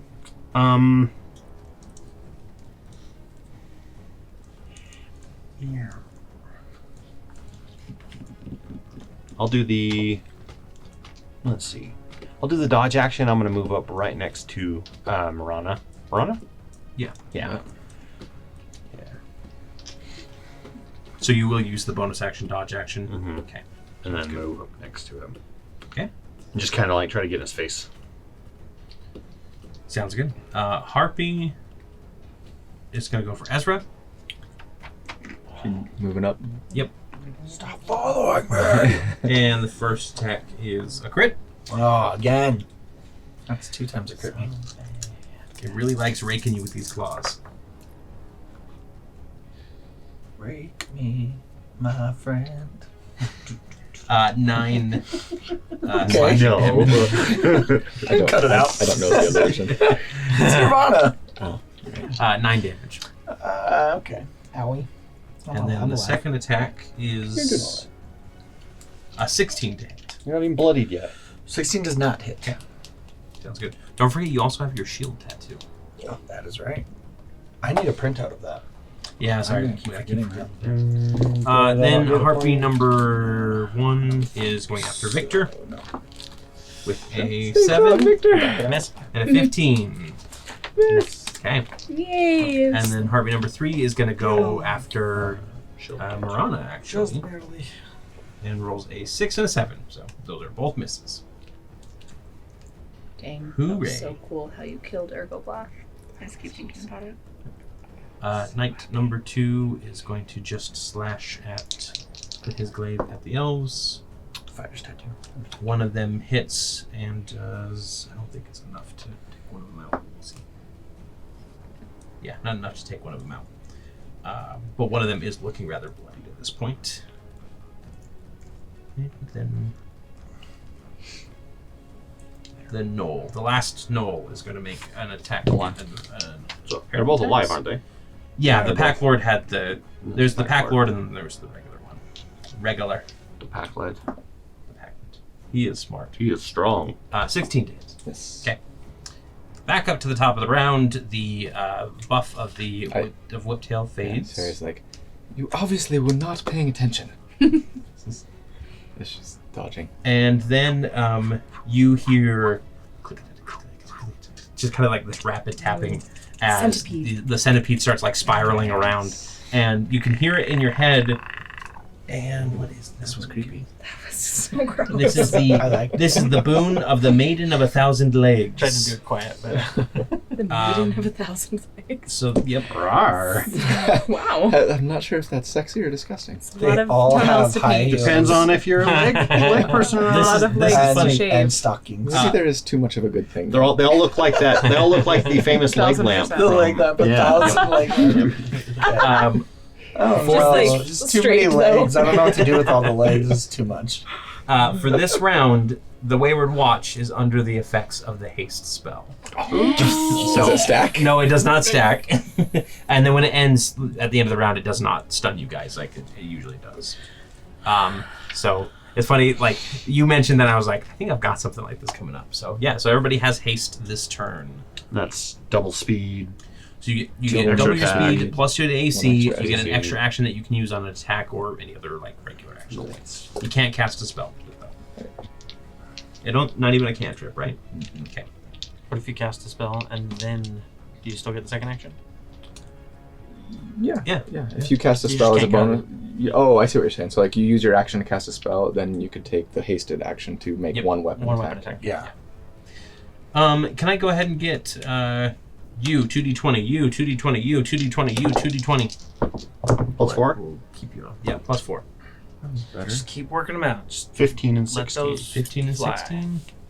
14 and 24. 2. Okay. 22. 17 and 11. Okay. Natural 1 and a 12.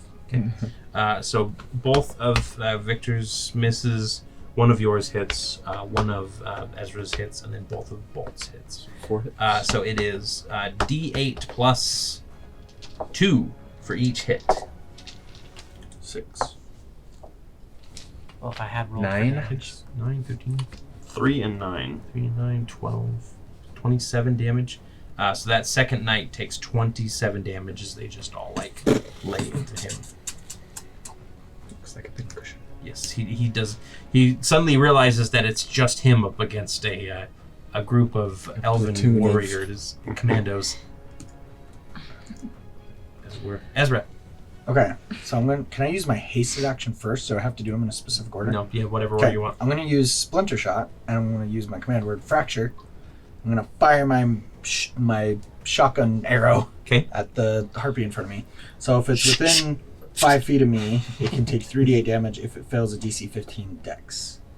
And it's a 15-foot cone, so I think we're all safe. Yeah. Not going to hit anybody else. Goes 3 out. It does not make it save. All So right. go ahead and roll 3d8 damage. coming up. So that is going to be 12. I'm going to dump a dice in there. So that's 14. 14 damage. And get rid of that big dice. Okay, so that's my hasted action. Okay, yeah. You pepper her full of shrapnel of a bolt. Then I'm going to move back and go ahead and take an opportunity. They're a bunch of tiny Natural arrowheads. 1, so Okay. card. Okay. Are all the arrowheads card versions of Bolt? Just little bolts? Yeah, sure, why not? Tiny bolts.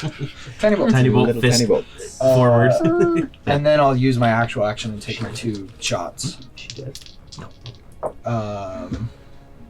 So that is, and these weren't with sharpshooter.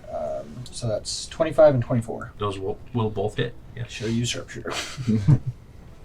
So we're looking at so 14 and 15 damage.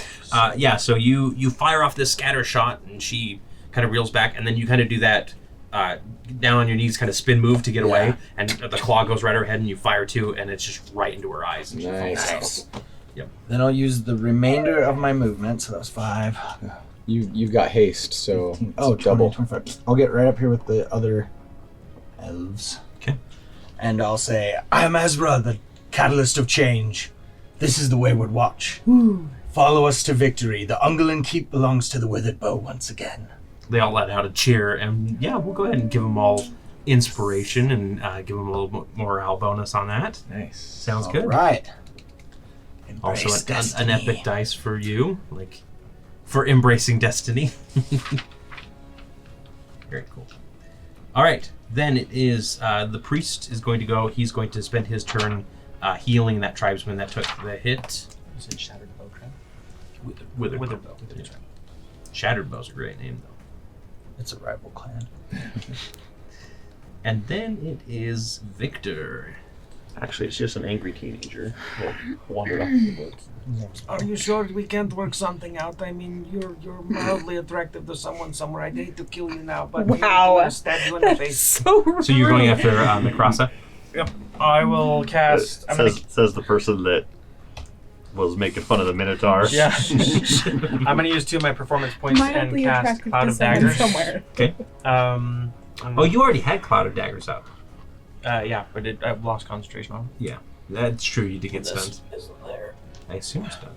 Yeah, it does. It makes It wouldn't have moved anyway because when they came in, they would have been blended up. So Ooh. We are here. We are dead. So I'm going to cast that as my action, and then my hasted action, I'll make an attack at her. But she, on her turn, I think is when it does the damage. Yeah.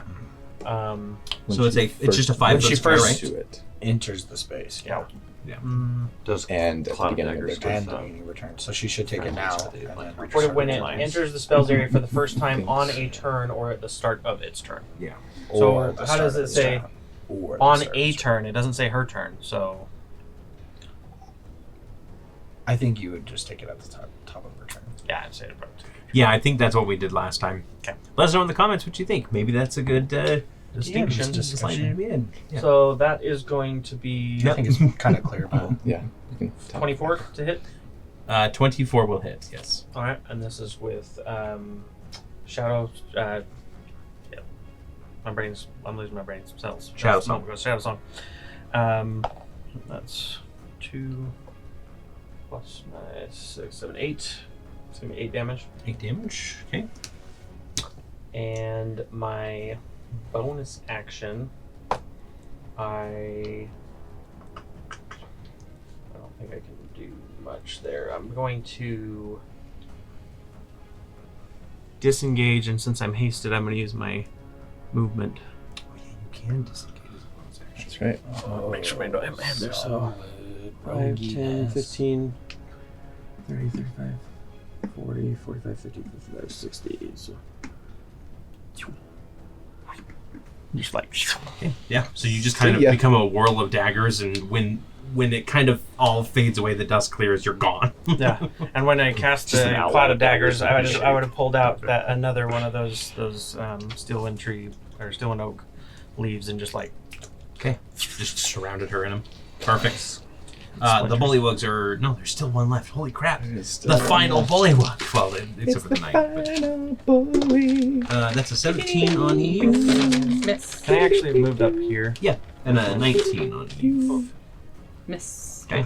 Is there steps that go? You could have gone out the other Yep. side. Okay. Yeah, you could have gone up the other side and through, just or gone, like, right yeah, here. Stand up. yeah, however you want to do that. And then slowly Mikrasa getting starts better her at turn. getting She's going to again. take damage. Oh, She's in the cloud of daggers. So cloud of daggers, yeah. 44. 6. Of course, I rolled 3 ones. 3. That's why I bought these versions, the D12. You need the Will Wheaton build that I'm working on. And For she real. is going For to fly up to you. Oh, she's chasing you. Right behind. Now, Which one? Can The I- queen. The queen. The queen's Can the I- Can she lower fly? Can I I, thought she had um, chains that she couldn't fly very well with her. because of her trinkets. Oh, that's right. She can't really fly. Yeah, she's gonna go ahead and walk up to you. She's gonna do that dopey 20, 25, 30. What's her move speed? Vulture Her run. movement speed is 20, I believe, when she's on the ground. Okay, so, she might hey, have to so double dash. move. Yeah, she might have to dash. My here. lady, I have not been pursued by a woman this hard in a long time. That's not true. I am unpracticed. From across the arena. Shall we begin the list? Actually, there's been at least 2, perhaps more. Lyra and what was her name? Yinny. Yinny. Probably more. Long list of 2. The scaly one, the purple hair girl. She's just making stuff up. The bad breath girl. The one with all those extra arms. Halitosis. Oh, That the was her name. gumbo girl. Halitosis. Gumbo girl. Halitosis. Okay, so that's her whole turn is just waddling up to you awkwardly. She's like moving out with her wings. The Gumbo like, girl, like turn. a mascot that was wearing a big bowl of Seredan, like gumbo. Yeah, it's the mascot at the place where we Like, sat on. all right. It was so on the let's- tavern sign, or the little sign on the outside of the shop. I'm just imagining the vulture lady from Last Unicorn now, like with adorned with creepy. a million Yeah. necklaces and crap. She's like, All right, boys, let's try this one more time. Which is the one that I had hit before when they moved in and I reaction? Is that the one on would the be that would be the pack board. That's good. That's the one Okay. on the left. Yep. Okay. So she's gonna make some attacks there. That's a 19 to hit. 19 will hit. Okay. For 8 damage. Okay.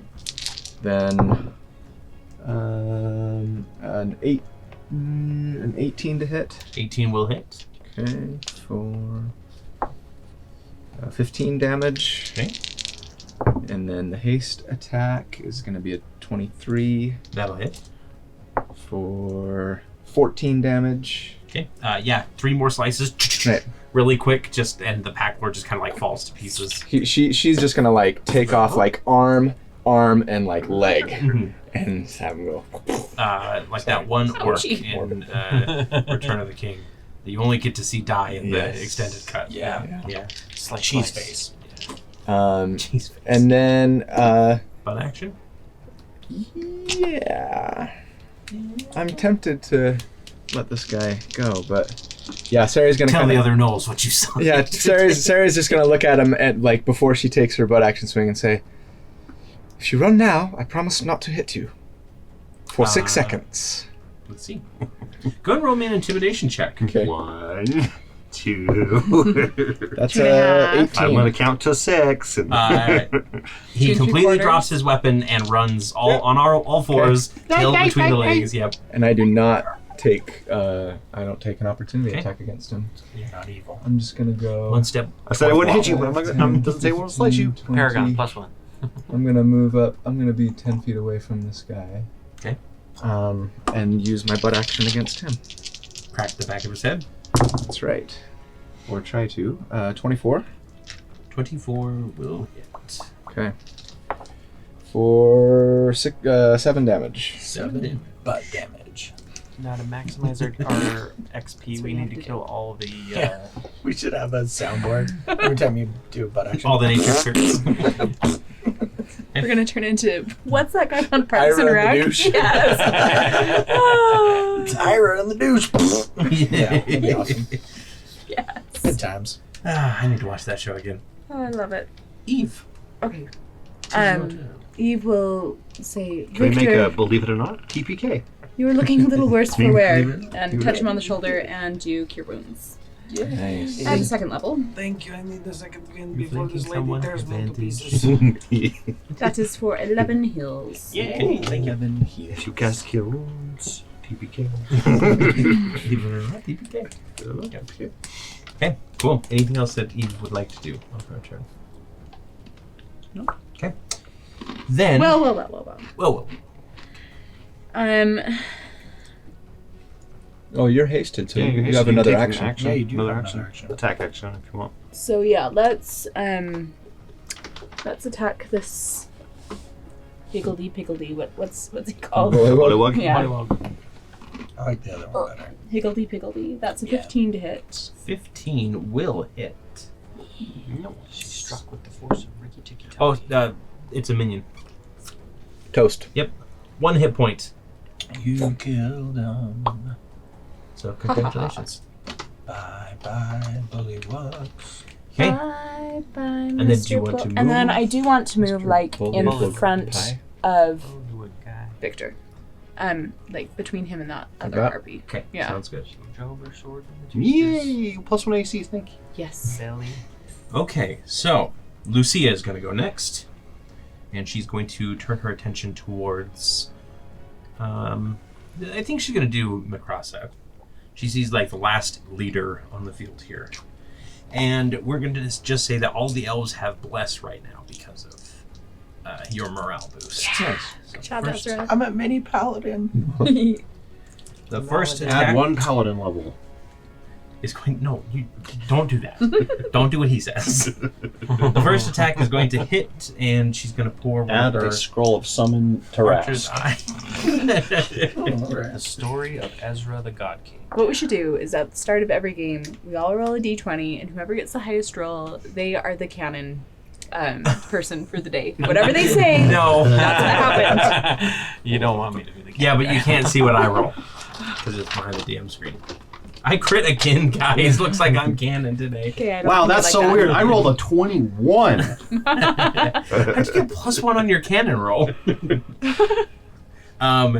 You took the cannoneer feat. Yeah. So that's going to be 11 pierce. No, 21 piercing damage to her, and then the second attack is This is Ezra's sister's attack. yes, She got sharpshooter. also a hit, and she's got something similar to sharpshooter. She's got sharpish.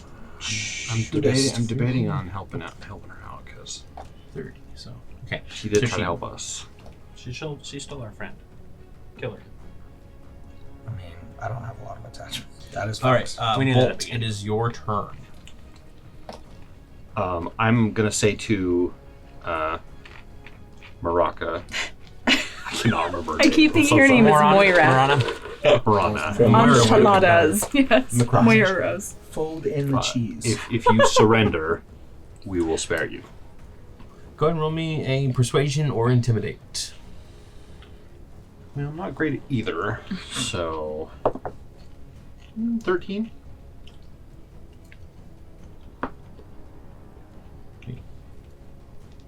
Colby, do you want to set this in front of her? She kind of Yeah, sits the there a one moment, Where the queen wiggles was. back and forth trying to think, and then she goes, and then she lets out just like a single caw, and all of the harpies stand down. And they just fold their wings. And, yeah. She goes, acceptable. Do you have any shinies that I can buy for you? He is a shiny. He is made of a He shiny. himself is a shiny. You can Actually have the might, whole but package. we'll get to that after The the whole- fact. Then, so I'm still hasted, right? You are still hasted. What would it take to just run and jump off the ledge? Not much, like 10 feet of movement, and then Okay. it's a 15-foot drop down. Is it like an athletics check or anything? No, Take a you'll just take some falling damage. D6. Yeah. I'm going to go ahead and move, and I'm going to jump back on the dais and run up to this guy. 'Cause, yeah, that's Oh, fine. that's the wrong character. Come on. Help, someone's taking me. So you're the giant hand is 60 gonna- feet? Yeah.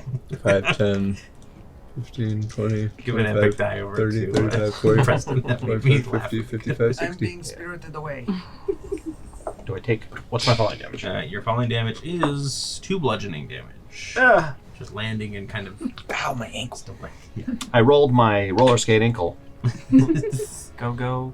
and I'm going to run up to him, and I'm going to do 3 attacks, 1 for the hasted attack, and then my 2 regular. Okay. So I'm just going to roll them all at Yep, once. just a trio of punches. Yes. So that is a 14, a 14, and 17. All of them miss. Oh. Wow. I'm going to add an epic die to the 17. 18. That hits. Aha! AC discovered. Ho hum. Okay. Whatever that means. AC, whatever that means. Yeah, whatever that means. Yeah. Okay. He takes 10 damage. Thunder damage. 10 He's Disadvantage. And He's then not attacking me. Okay, perfect. And then it is his turn. So you know what? He's just going to take a pair of glaive attacks at you. Glaive He looks around. with a natural 1 first. He's just like, I'm Just saw, fighting. you just saw this 7 foot tall metal Down with the ship. creature run at him and just across the. So his dais. first, like he's notably like skittish and just like skids off your shield. But the second one's a crit. I was gonna say it's my seatbelt, isn't it? Yeah. That's what stops it. Yes. You just like sit down to go get back. Ooh, wow, he rolled max damage on the crit too. 23 slashing damage. Yeah, he is going down in a blaze of glory and no one can stop him. Which means at the top of the round, I have round to respect that. I mean, 5, I think we'd all trade. haste disappears from everybody except for Seredan. And I do have one more buff technically.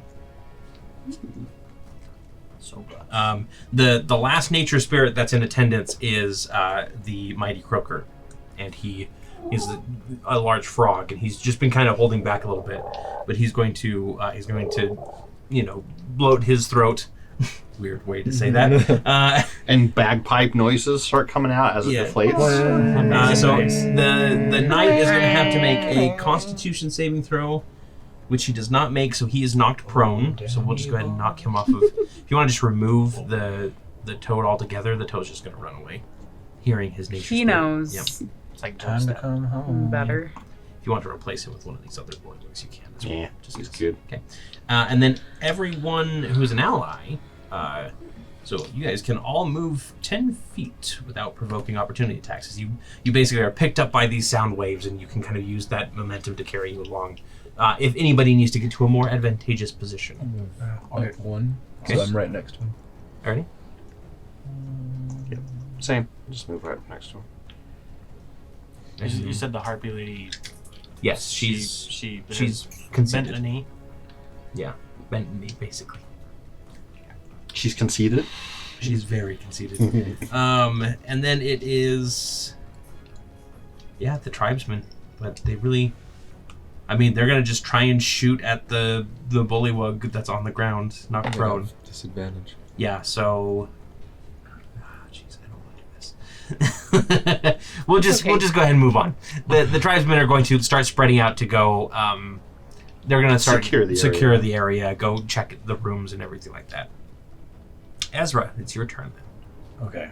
I don't want to have disadvantage. So I'll pull out my katana instead. And I guess I would have used my 10 feet thingy. Alright, okay. And I'll kill him with Ronan. the katana. Ronan at this point. Let's see. So 2 You have advantage. your attacks with advantage. So the first one is... does that work on... That doesn't work on... So that's a 19. 19 will hit. That's gonna be for 7 damage. Okay. And then the next one is a 24 That'll hit. for 10 damage. 10 damage. Okay. Yeah, he is still alive. These guys are tanky. Yeah. As you just kind of like stab down at him twice, and you get into the armor there, but this guy is you he's tanky. Alright, I'll move out of the way so somebody else can step in. Victor, it is your turn. All right, I'm You going gonna back away from you again? Yeah. He'll take an opportunity attack against you. Ankle swiper. And he rolls a 16. Stay down. I'm going to Step click my on heels us. together and activate my boots of haste. Okay. And then There's I'm no going place like to. home. You already There's did no that place today. like home. It's for 10 minutes. It's for and 10 I can turn it minutes? on and off. Oh, you can turn it on and off? Okay. I'm All right, trying just to remember. Hold on. making sure. Because you did it at least for one round to get up to Ergoblath. So I don't know if you actually ever turned It would that off. it would still be going then. Yeah, so for like how 10 long was minutes, how then. long? So like It's only been there 5 wasn't- rounds. It's been it's been way less than Yeah. even a minute. So Yep. okay. So then it's still going. So I don't need to do that. So I will use. I'm gonna use my action to cast Zephyr Strike. Okay. Which gives me an additional 30 feet. And I'm going to run up to all of them. So I'll just kind of jump in We my just got a side speedy down. team. 5, 10, Zoom, zoom. 25, 30. I thought about getting a boost of speed. So I believe I should be able to get right up to Yeah. And I'm basically just going to bring all the knives to bear and like point them down at him menacingly because I can't do anything else. What do you mean you can't do anything else? So I use my action to use the spell, and it's until the next time Zephyr strikes. But next time I, Oh, okay, Attack. that's right. it's not an attack. It's Sorry, I forgot. Yeah. I used to use that all the time. Seredan. Okay. She says, I certainly admire your loyalty. Indeed. Full marks for bravery. Although it just comes out. Just like he just kind of croaks his head to the side. All right, that's a 27 to hit. That'll hit. For 7 damage. Okay. Next That attack. is enough to take it out. Okay. Yep. No need to worry about it. You just Okay. spear down. Yep. Take him out. All right. Woo! Congratulations, guys. Seriously, that sonic boom thing was pretty cool. You got to show me how to do it. and everyone else is here and just. She's like, We're both talking like. So the owls start spreading out to kind of go into the keep to check the rooms and everything. You do hear some more fighting going on as a couple other bullywugs are discovered, and they just try and make a last stand. But it doesn't sound like things are too dire. I go for the throne room. This is the throne room. I sit on the throne. whoa. The A leg over The, the arm. the Wakanda music. book of Boba Fett. Stretch out and like, this is pretty comfy. I like this. You're letting it go to your head already, Lucia says as she walks up next to you. Just enjoying it before I have to leave. Thank you. That went a lot smoother than it did the last time I saw this fight. Well, I guess this is yours. Consider it a parting gift. Of course.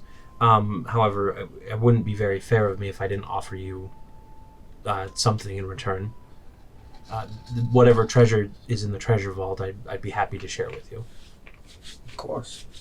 And your companions, of course. Yes. What do you mean by the last time you saw this fight? Oh, apologies. And she holds up that gauntlet that you saw last time, and you can see that all of the gems are cracked now. Like there's a total of 9 of them, and it's very like rusted and worn down. In fact, like half of it's already crumbled away. And she says, I had an item that allowed me to loop time so that I could try to make sure that the crystal didn't get handed over. I'm assuming that Seredan broke the crystal and let out the slot again. Eve beat me to it. Wow.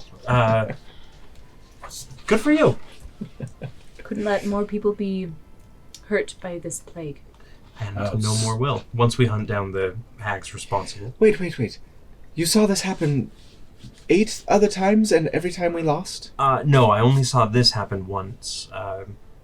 It's a long story. I tried a bunch of different things, and when I realized I was running out of opportunities, I decided to see what would happen if I didn't interfere. And well, you guys lost pretty bad that time. Yeah. But I broke the crystal. Yes. Well, at least that's that. The more important thing, the elves here lived underground. I thought you might want to know. Not anymore. Not anymore. They did. Wait, so what exactly is going on here, Jaja? You're some sort of king now? No, that was just for fun. The catalyst of change, that's what Lady Crestwell said. Something apparently my mother believed, these people believed. Christ. It's just Believe they haven't given up on you. like they say. It's and just- you're embracing the title now? Well, give them something to be happy about, I guess, for the time being. So where did you go exactly? Through marshlands and then underground. There was a statue with, I don't remember exactly how to get in. You say some prayer or something. Yeah, then it was underground, and I met my mother, or what's left of her, at least. What do you mean?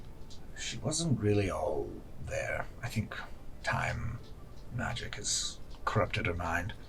Do you think there is Lucia something... says, excuse me, I'm gonna go. And she heads out pretty quickly. Do you think there is something that Eve or I could do to help her out? I think it's beyond that. Tried to get information on the Infinite site, but she just wasn't really cooperative in that way. Are they allied with the Infinite Sight? No. They're enemies. That's She tried to pretty easy. use them at some point, but didn't really go the way that she thought it would. The enemy of our enemy is hopefully our friend. I think we can count them as allies, especially after today. So you went underground, you talked to your mother. She's crazy. She's a little crazy, doesn't remember me. No, it was weird. She seemed still fond of Ezra, Ah, just not a different this one. version.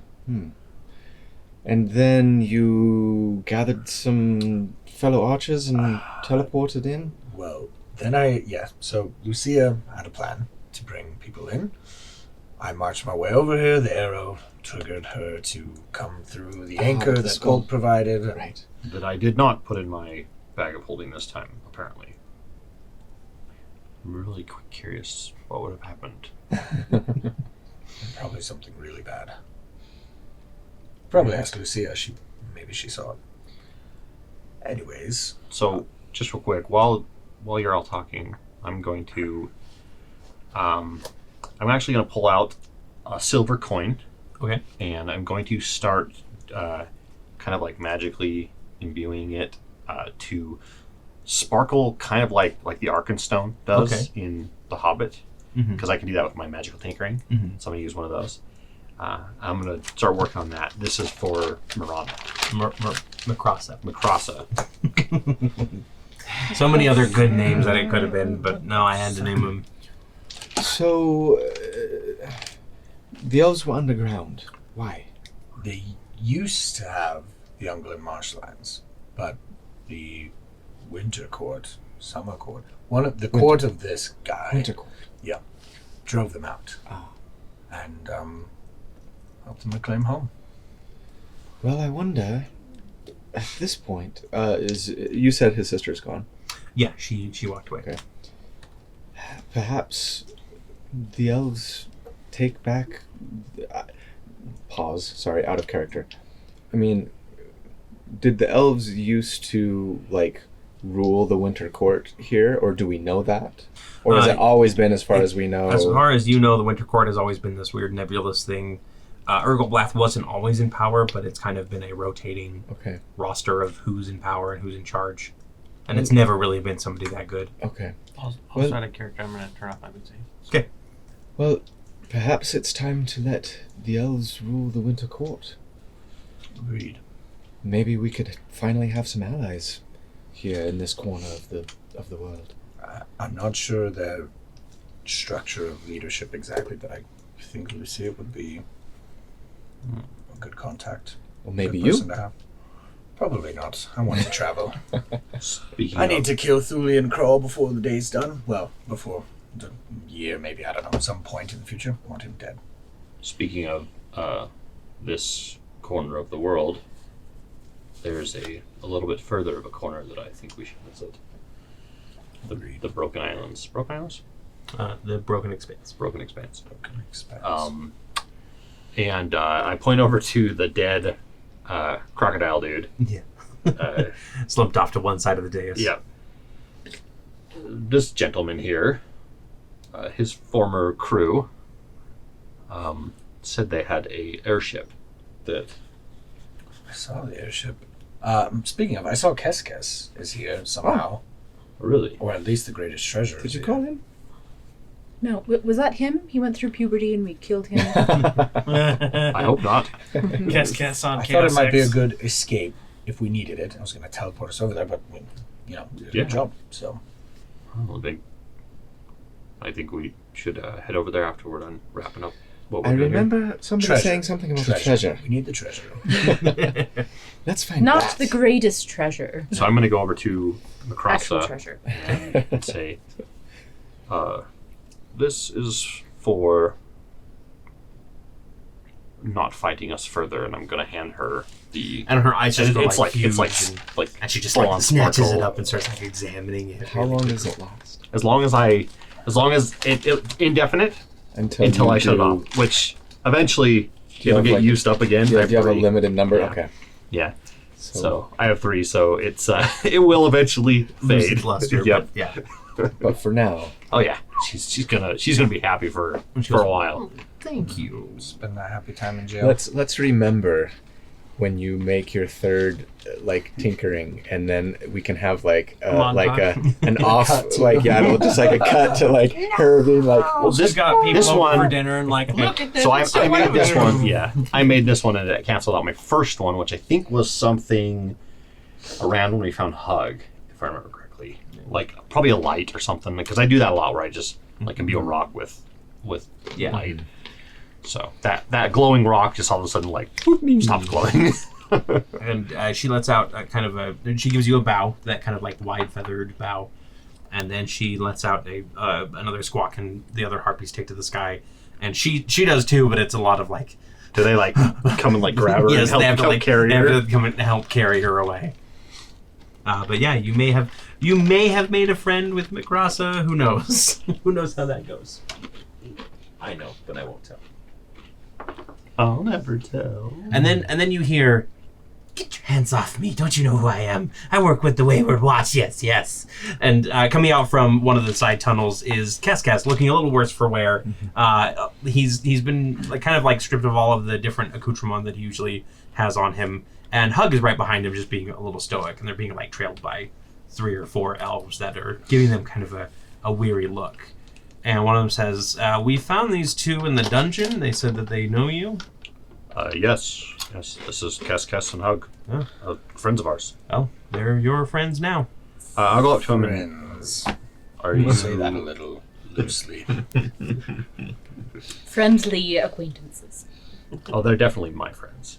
Definitely. I actually go up to him and, are either of you injured? No, we're all right. Last time that I take a shortcut through the marshlands, though. Yeah, what happened?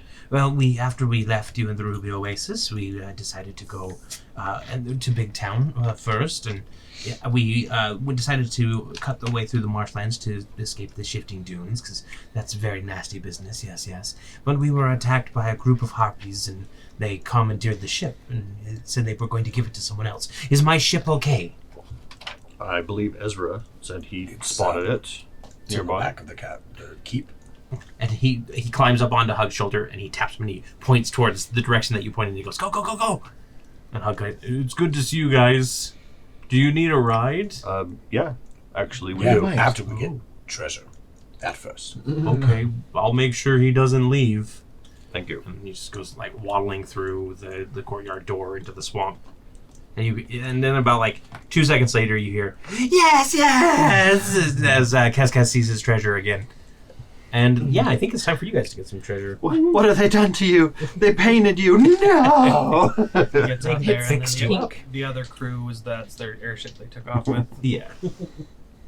All right. That's kind of what went through my head actually when I was talking to them and they mentioned they had acquired an airship. I was like, uh-oh. Is it Kes and Hug's airship? Oh dear. It's time to pull out the big book of treasure, guys. The big book of treasure. It's a little bit different than the big book of bounties. I was just gonna sing Bruno Mars. Okay, Yes. so this is fun. We don't usually get to do this on camera. Usually this is at a night kind of thing. Somebody roll me a D100. Actually, we'll just start. We'll go left to right. Eve, you get to be the big decider for how big this treasure hoard is. Can you roll me a D100? You can do it. I'm scared. 100. What do I roll? 100. 2 dice. 2 10s, and then pick one of them to be the 10s place. Okay. Ready? Yep. A 00 is 100. by the I'm way. so nervous. Ooh, that's pretty good. 82. 82. Okay. Roll me 2d4. Seredan. And this is like they're leading you to the. 5. Okay. They lead you to this like treasure vault. They open up the door. So you find 5 25 gold piece art objects, things like little statuettes, like they're elven statuettes, paintings, that sort of thing. Lucia actually pulls Ezra aside and says, we'll buy those off you immediately if you want. That is kind of our history right there. Yeah. So, and then I 25 need gold each. Victor, 2d6, please. 10. So 1,000 copper pieces. Ezra, 2d6, please. This is exciting. 5. 5,000 silver pieces. Ooh. Bolt, 6d6.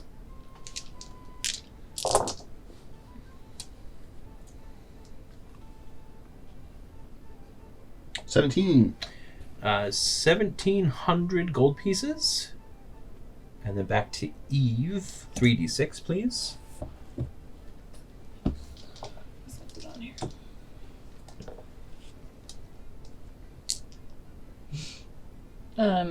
Three. Yep.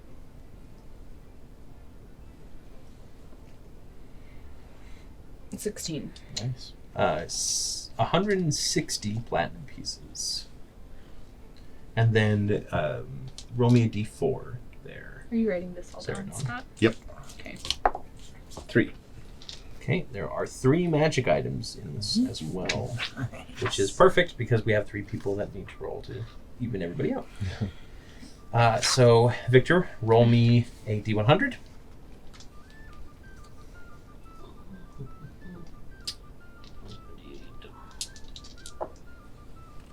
Ooh. 98. Okay, so that is a stone of good luck. Oh, Nice. Nice. Ezra, d100. Alrighty. That's 18. 18 is a +1 shield. Hmm. I do. And then Bolt, give me a d100 to round it out, please. 85. No, I don't. But I think we did. I could have sworn. Yeah, I thought so too. No, I do. For those of you following along, I'm fletching a little bit here. A helm or a headband of intellect. Ooh. Someone had that No on their intelligence wish list. characters. Is that as Oh a yeah, change? that's right. You're a Yep. okay. Whatchamajiggy. Yep, and that's I after may not identifying. be intelligent, but I use intelligence. Nice. That was a good. That'll set your intelligence to 19. Yeah, that's solid. Eve will turn to Morana Mhm. and say, I'm so sorry that we had to kill your master, but Thank you. I thought perhaps I'm you not weren't sorry. She's on the other. Very She's like thrilled with swimming your in the service. coins. serving By him. the way, that I, was it's definitely awesome. it wasn't my. Thanks, right? It's So so really cool. I think there's still bits of his brain. When you're here, you have to do what you can. And maybe in my head. But I'll try and work with the nature spirits and see if I can rebuild Winter Court to something more resembling what the other courts are as well. Excellent. Thank you for not killing me. Well, I think we all knew that you were friendly and acting against your will. I mean, we're not murder hobos. Speak for yourself. Oh, I mean, No, that's another group that came from here not too long ago. Oh, wait, They had that handband of intellect, actually. That's where it came from. Do you need the +2 shield? +1. But I already have one, so I'm good. You don't need one. You don't use one, right? You got the prize shield. Yeah. I can't attune to one. So. Well, I have my special shield. +1 shield doesn't require attunement. Mm-mm. I'm saying I But can't attune to it. he's It's not just, I can throw it, proficient. Yeah. like, You throw I it get- a frisbee? Rogues aren't I'll proficient be in shields. Captain America. So that might just be a self or later thing. Yeah. Can we Who wants shave the the stone? Technically, I can have a shield, but I don't know how you shoot a bow and arrow and have a shield. You I have to get a crossbow. You would have It would have to. to You would be- have to store it until you use your samurai sword. Yeah, Even but that's then- a waste. We even might as well just then, sell it at that point. The only way, like a one-handed I crossbow have to would have an work, expo feet. you'd have to have. Well, you'd want the polearm, or I mean the crossbow expert Yeah. feat, but you'd have to use one of like Bolt's infusions to give you the Rapid I think it's called the reload or whatever. No, whatever it's the- infusion it is that lets you Yeah. not ignore the ammo property, so you Yeah. don't need a free hand to load it. Yeah, it just automatically loads it. Yeah.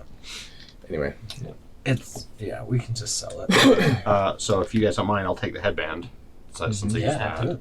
I You need I good luck. Wisdom, but not intellect. Yeah. Yeah. Do you have a stone of So good luck? You so probably stone need of good good luck. It could help your rolls.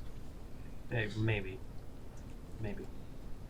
Well, it is. While it's on your person, you gain a +1 bonus to ability checks and saving throws. You could have used that today. It's true.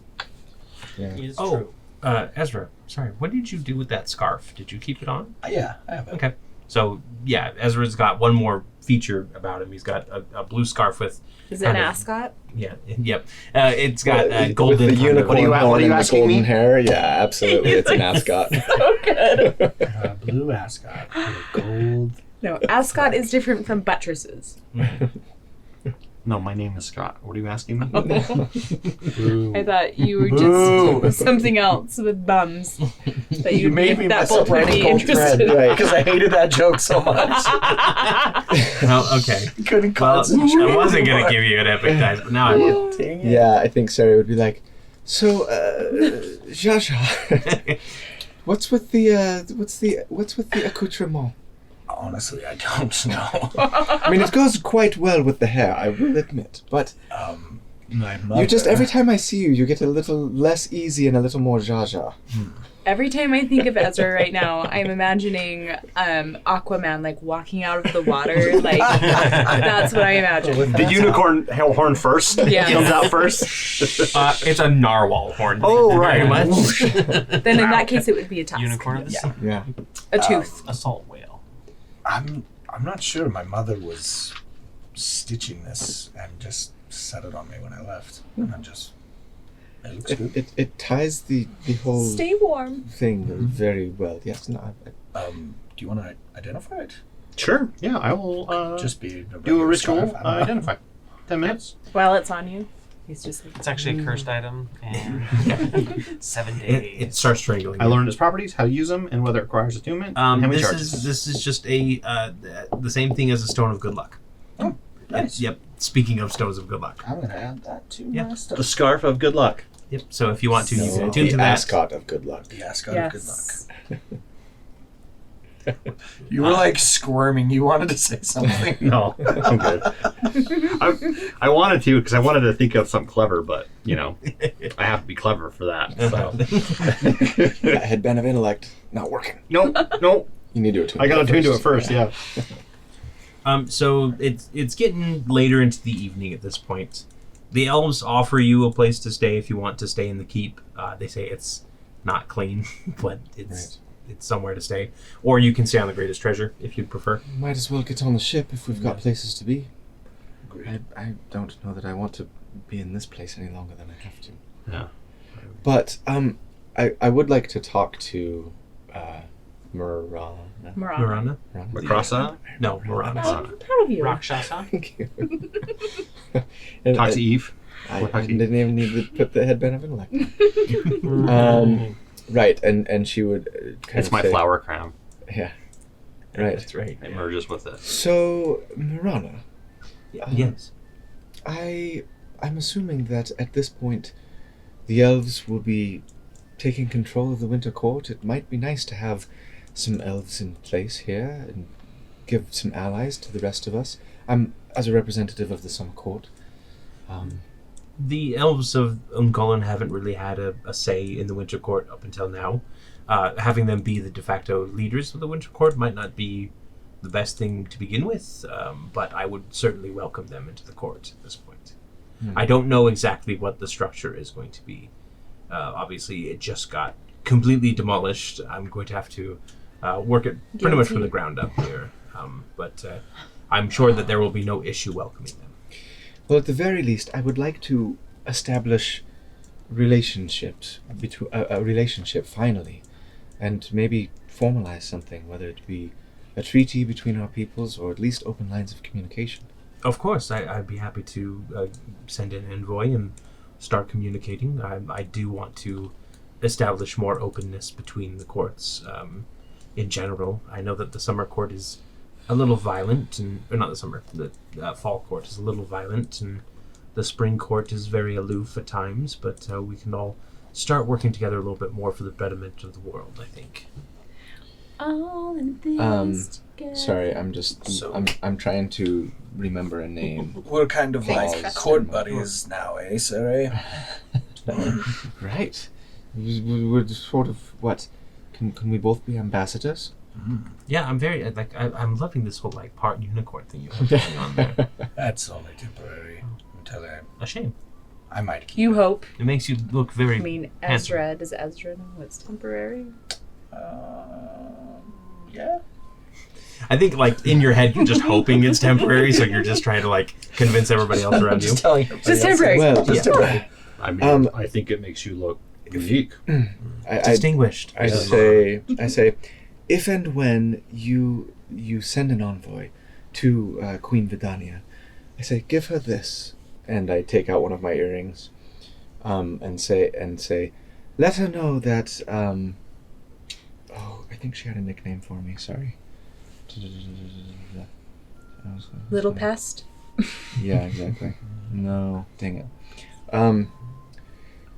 Let her know that for once, First Peace might be living up to her name, and and she gives her one for her. Yeah, Moran takes it and she says, I will, absolutely. Thank you for all you've done here. I appreciate everything that you guys have done. And I'm sure that and she points over at the nature spirits who are all kind of just bowing in reverence a little bit, despite their rather unique looks compared to the other courts. I'm sure all of the members of the Winter Court that are left are equally as thankful for it. You guys want to know something about my backstory that I've never told you? I don't Yes. think. Of course. Do it. So my name, Seredan, was a combination of the word for peace in Elven, Sere. So Sere means peace, which I know is a little bit of a what's the word that I'm looking for? Ironic. Yeah. Now maybe it's ironic word. pieces. Yeah. But anyway, and Dawn in Dwarven, which was first. So anyway. First piece. I like it. Yeah. Suitable. I like it too. Start calling you PC or something. You're so PC. Pieces after Right. what you did to him. Lucia's actually going to walk up to you, and she says, "Well, little brother, looks like this is goodbye." I don't know if I like the little brother thing, but There's no way that you're older than me. I mean, unless How many times have you? I don't know how this works, Have you but- rewound time? It's possible that. I guess I'm a lot bigger than you, so I think I'm a big brother. But I mean, if you'd like to hash it out, we absolutely can. Unfortunately, we don't have time for that. We must be heading off. Shame. I would have won. maybe next time. I like Enjoy that. the keep that I won for you.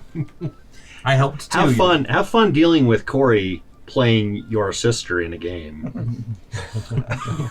Scott knows how it goes. I've had this experience before. And it was very combative, to say the least. That's what siblings are, right? That's all I've ever known. Well, okay. Well, should we go keep Kiss company? Yes. Let's do it. Yes.